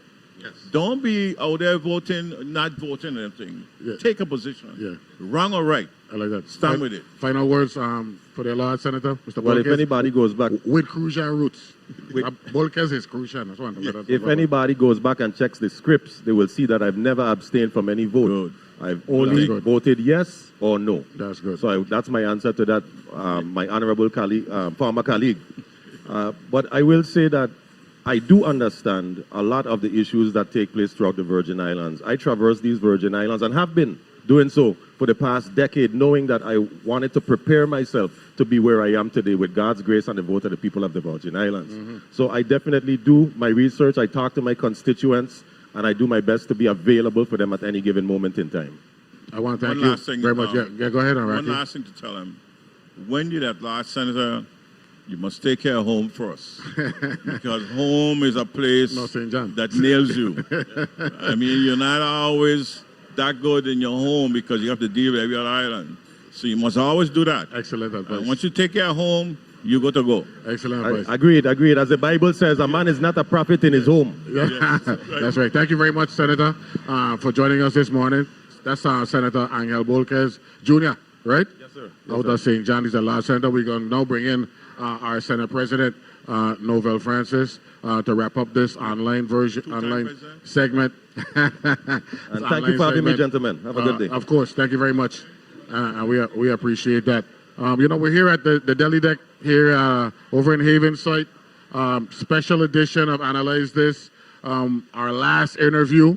And we make sure that the senators be with us, because that's what we work. You know what I'm saying? So the senators are going to be the ones to wrap up this part of the discussion. Again, thank you very much. And Leo Sibley, somebody find Leo for me, please, because we definitely got to have 2 minutes with Leo Sibley here today. Okay, so make sure you find Leo so Leo can come on as well. Now check this out, gentlemen. Up in Harlem, it had a dude, and the senator who joined us now, he spent some time in Harlem as well, right? It had a man named Dapper Dan, right? All he did is fix clothes, clean as ever. Yeah. Dapper Dan has joined the discussion this morning, right? Senator Novell Francis, second time, you and Rocky Corrupt show like a 2 hours off, 2 terms as the Senate President. Good morning and welcome to this special edition of Analyze This here at the Delhi Deck. Good morning, Neville, and good morning to the folks here at Delhi Deck, and of course, good morning to your distinguished panel, Rocky, Liburd, and Daniel Cole. Good morning, sir. Good morning, Mr. President. It is a pleasure to be here this morning, post the sixth territorial state of the territory delivered by the Honorable Governor Albert Bryan Jr. What was it like last night for the sixth? This is your 10th state of the territory. Me and Rocky bring you in 2015. Correct. And you have served 4 more terms in addition to the 31st. What was it like last night sitting there and listening to the governor? I believe that's the 3rd time you sat in the chair as the Senate President, receiving the governor and hearing the speech. What was your take on the governor's delivery and performance and content? Well, first of all, there was a lot of anxiety. You know, I believe that despite hearing State of the Territory address for the last 9 times, and really, even before that, there's been almost 20 years that I've been attending State of the Territory address in my various capacity within the Virgin Islands Police Department. That's right. You know what I mean? Yes. So it's a comfortable setting for me to be in. But there was some anxiety because, of course, there was a lot of anticipation of what the governor was about to say last evening. So, certainly all eyes and ears were perked up and just waiting to hear this message be delivered by the governor. Now, before I go to Docs and then Rocky, Friday, there was a finance committee meeting on Friday. Correct. And I didn't like the timing of it because it came 3 days before the state of the territory, and you had financial member teams saying, we ain't got no money, we ain't got no cash, as if it was a precursor to what the governor was supposed to say last night. Talk a little bit about that dynamic there, because I as a legislator, sometimes you don't know if things are being said just to give an impression or that's really what we're dealing with. Well, first of all, the occasion of the Finance Committee meeting on the Friday was not as a result of wanted it before, at least 3 days before. There was a previously scheduled meeting. However, the governor's team weren't prepared at that time and had asked for it to be extended, thus the appearance on Friday. So that was an executive branch thing, not request. A legislature It was thing. their request, Okay, and of course it was honored and granted because by people like to blame the legislature for everything. So in that case, it was a lack of readiness on the executive side, and that's why the meeting was. Because normally finance committee meetings are Tuesdays, right? Tuesdays and right. Well, we had one scheduled for the Tuesday before that, okay. to allow for some time. So it was only by coincidence that it happened 3 days before. But I would imagine that as a result of that meeting on Friday, I'm sure the governor had to go retool, some of his language in the presentation, because that was a brutal, and that's an understatement, a brutal finance meeting. Yeah. And, the realities of where we at as a government was really, real challenging for all of us. And certainly I believe that the governor then had to go back and call up his team. Right after that, I'm sure by Friday afternoon, every single financial individual had to have been called to Government House so that they could retool that whole presentation for Monday. Doc School, then Rocky. Yes, good morning, Mr. President. Good morning. Good morning. Congratulations on your ascension again to sit as the President of the Legislature. The ability to do that speaks volumes for the people in the body to put you in that position, and it's based on leadership style. And what I have witnessed, your leadership style brings that calm demeanor, but when you have to use the bull pistol, you have to use the bull pistol. So congratulations on that. Thank you very much. Thank you. Yeah, the question I have, and again, I might sound repetitive. As the head of the first branch of government that is tasked with the responsibility of passing a budget, dealing with the purse strings, making appropriations, overseeing and oversight over the executive branch, wherein the body pass a law and basically says, this is what the majority of the legislature wants done. The governor, as one man, woman, said, I don't like that, which he has a right to do that. Vetoes that legislation, comes back to the legislature. It is overridden, reconfirming the fact that the legislature, this is what we want. It is challenged in court, and the legislature do not go to court to affirm and support their decision. Sitting in the chair, I am not there. I don't know what goes on in the caucus. I see how the caucuses operate. You have the majority leader who sometimes is against the caucus, and as the majority leader. It doesn't look good to me as a student of government that the legislature is not defending that institution. Speak to that for me, please. Well, first of all, the legislature was not notified of the hearing. I don't know if you're speaking towards the WAPA issue and the makeup of... But in the first instance, when the case was filed in the Superior Court, the legislature didn't send a brief. We were not named in it. We had no allowable position. No position to stand. At that time. At that time, we had no position to stand down. We weren't named in the lawsuit that was brought in, and obviously, even after the Supreme Court had issued order for a brief, there was no notification to the Senate in respect to that. As a matter of fact, we just filed a brief yesterday. You have a friend of the court. Amicus. Amicus brief that a friend of the court, because you're protecting the institution. And the consumer, and the ratepayers. Yeah, and yes, and the ratepayers of the territory of the Virgin Islands. So I am saying I was offended personally. Yes. Because the Virgin Islands legislature is my second home.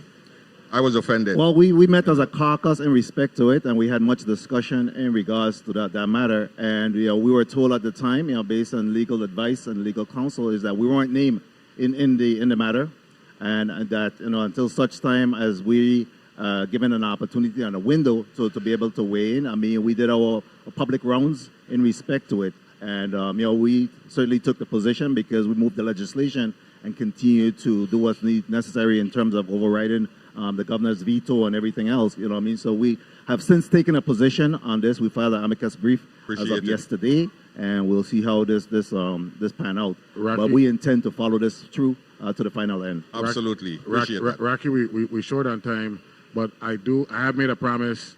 I'm making it publicly now to you, Mr. President. The first session of the year, I would like to extend an invitation to you to come and analyze this, break down the agenda for that first session, because it's a big agenda now, an important agenda, given what you heard from the governor last night and other things that I was dealing with in 2023. Absolutely. I look forward to that. Okay, good. Thank you very much. I tell you that, but that because look, the socks and all, they see the purple shot, you got purple socks on as well, sharp like a tack. Rocky said the race is on. The race is on. Dapper Dan from up in Harlem in the form of Novell Francis, Senate President for the 35th Legislature, joining us from St. Croix. Thank you very much, Senator. Thank you. You got it. For having me. Gentlemen, we'd be remiss if we didn't bring in the proprietor, right? Because, we deal with private sector. Leo Sibley wanted to grab that microphone there and talk a little bit from an ownership standpoint, and the fact that this is politics and breakfast at the Delhi Deck. First of all, welcome to Analyze This, and thank you for entertaining us here this morning, Leo Sibley. Well, thank you for being here. This is a historical day for the Delhi Deck, having you here, and I'm glad you've chosen the Delhi Deck to be part of your show. And I hope that we were good for business. You know what I'm saying? Absolutely. So that's the most that's the most important thing. Rocky, talk about the Delhi deck from a political standpoint, because we chose here for a reason. And I've seen you here. I come here with my family, and you take care of me. The Delhi deck is the water in the hole of St. Thomas. I mean, if you're in St. Thomas and you come for breakfast, this is the place to be. Yeah, one of them I should say, but the best one. You know. That's what I'm talking about. And but recently there was no politics. But today I see that we have a lot of politics. And I'm happy that we come to some good thinking, you know, that we can have that. And I want to say this gentleman has taken over. And I know he's trying to do the best he can and accommodate everyone in his own way. He's a local guy. We need to support him. And it's all about that. But I just sometimes, you know, we have workers sometimes don't understand the issue. And I know he tried to keep them in check, so Leo, I must say that. Leo, thank you very much for having us. Delhi Deck is a place, Neville, that whenever folks come from away, most of my friends from St. Croix, when they come to St. Thomas and they ask them about a place for breakfast, this is why I take them, and they never leave. They come and bring their friends all over. No, the ambiance is excellent. Leo, we spoke with Mr. Woods. He's the chairman of the St. Thomas Chamber of Commerce. You're a businessman. Doc School has been championing us, always, you know, being sensitive to cost of living, cost of business. What's it like as a business owner in these hard times with the price of energy and all that stuff, man? Well, you know, we are on a level of recognizing the Delhi Deck as a local establishment. And as a matter of fact, we've got employees that have been here as long as 23 years. Wow. So, and you've only been here for like 10 months, right? Or 9 or 10 months? March was when we first took over, so March will be a year. Yeah, okay. Yeah, but we have embraced all our local talent in serving, in having our chefs, our bartenders that's been here for quite, 10 up to 23 years. So we've embraced that. Of course, we've got the cruise ships that are here and on, every other day, and we've embraced the cruise line by, recognizing that they like the local foods. So we've been doing our local foods, especially on weekends. We have saltfish and Johnny cake where our locals love it. Yes. So we've been embracing our locals and our cruise ship guests. I like that. Now, finally, Sib's Hideout. That's you too, right? Sib's on the mountain, yes. Sib's on the mountain. Sib's on the mountain. And I'm hearing, you got a big anniversary this year? That's correct. On July, the weekend of Bastille Day, which is July 14th, we're having a 100-year celebration at Sib's. Wow. So it's one of the oldest establishments on island, bar and restaurant, family-owned. I'm third-generation owner. And we are going to be celebrating along with Bastille on the weekend of July 14th, 100-year celebration. So please. Doc School, a quick comment before we excuse I really just want to say congratulations to the Sibley's. Keeping Virgin Islanders as business owners and entrepreneurs through these hard. I look up at the lights. It's rough. So what have you done to curtail or try to cut down on the cost of electricity, because that's a big overhead that you have to carry? Well, we're opening at 7 o'clock. We close at 3 in the afternoon, and we just try to control whatever we can, whether it's energy-wise with the AC, the lighting, the whole 9 yards. But I also want to recognize and mention that I am in partner with Mr. Mike DeLugo. We are part owners here, another local. And I'd like you guys to take a look at our inside. Our mural represents a lot of the local history. The Bluebirds Castle, we have Mukujumbi, we have a steel band player. And all the artistry in there has been done by his son, Austin DeLugo. Okay, that's nice. Another local. So I'd like you guys to please recognize that at some point. But I want to add one last thing to you, that make sure you recognize all these politicians. Look them down there. All them that live here every day. Absolutely. Yeah. So let them know that we could come and everything is fine. Absolutely. We're on neutral ground here at the Delhi Deck. Okay, good. So we're invite all and any. All right, that's good. Leo, Sibley, thank you very much for hosting us on our very first remote edition of Analyze This here at the Deli Deck in St. Thomas. Absolutely, and you're welcome back anytime with open arms at the Deli Deck. I appreciate that. Thank you very much, Leo Sibley. And I want to thank everyone. I definitely want to thank the boys, Donald Duck School, the handle out of St. Thomas, and Almando Rocky Liburd. The ranking member out of St. John, of course. We want to give a shout out to Ronnie. Ronnie, me and you go knock it out and St. Croix at the appropriate time. But gentlemen, in closing, I think we had a very productive and smooth remote edition of Analysis. I think it was exciting, and you're probably going to see a lot more offers like this. Yes. A lot more businesses going to want to. So spread it around, you know. Yes, but that's what we want to do. That's what we want to do, right? As senators, right, Duck School, we want everybody to get a piece. We're not into monopolies, right? I'm getting a lot of texts here, and they said this live is awesome. I mean, the texts are coming in. I don't know why you get it. I got it. This is awesome. So I want to congratulate you, Neville, and WTJX. Yeah, man. This staff is strictly local. Yeah, man. Is what we're talking about, and we have to be able to export to the rest of the world without a doubt how we do it here and how we run things. So Rocky. And Neville, you know, you've been a radio personality for years, but I think you found your niche.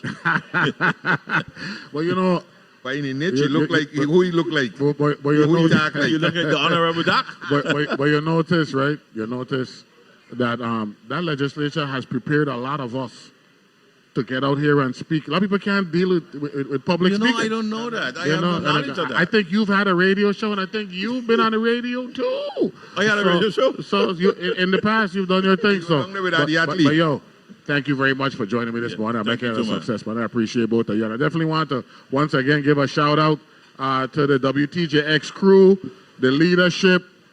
I ain't gonna call no name. I love all of you, but I want to start calling him and forget. But I love all of you. You know what I'm saying? Good work, my brother. And of course, I didn't put on my hat today, right? The hat there, but I say, you know, as a fedora man in my old age, right? But today I said, let me be with the boys and go clean, right? So thank you very much for joining us. Always. Oh yes, one more thing. Don't forget to download the app and you get a free gift bag when you download the app. Doc Cole is a master of the WTJX app. Don't do it. Download the app. Rocky got it as well, right? So make sure you download the app and you get a free gift bag. Thank you very much for joining us this morning. Very special collector's item edition of Analyze This here on St. Thomas on location at the Deli Deck. Be good, be safe. Talk to you tomorrow. Don't forget the governor's coming on tomorrow as well, right? So I go need leave tomorrow for an hour and a half. Talk to you then. Bye-bye.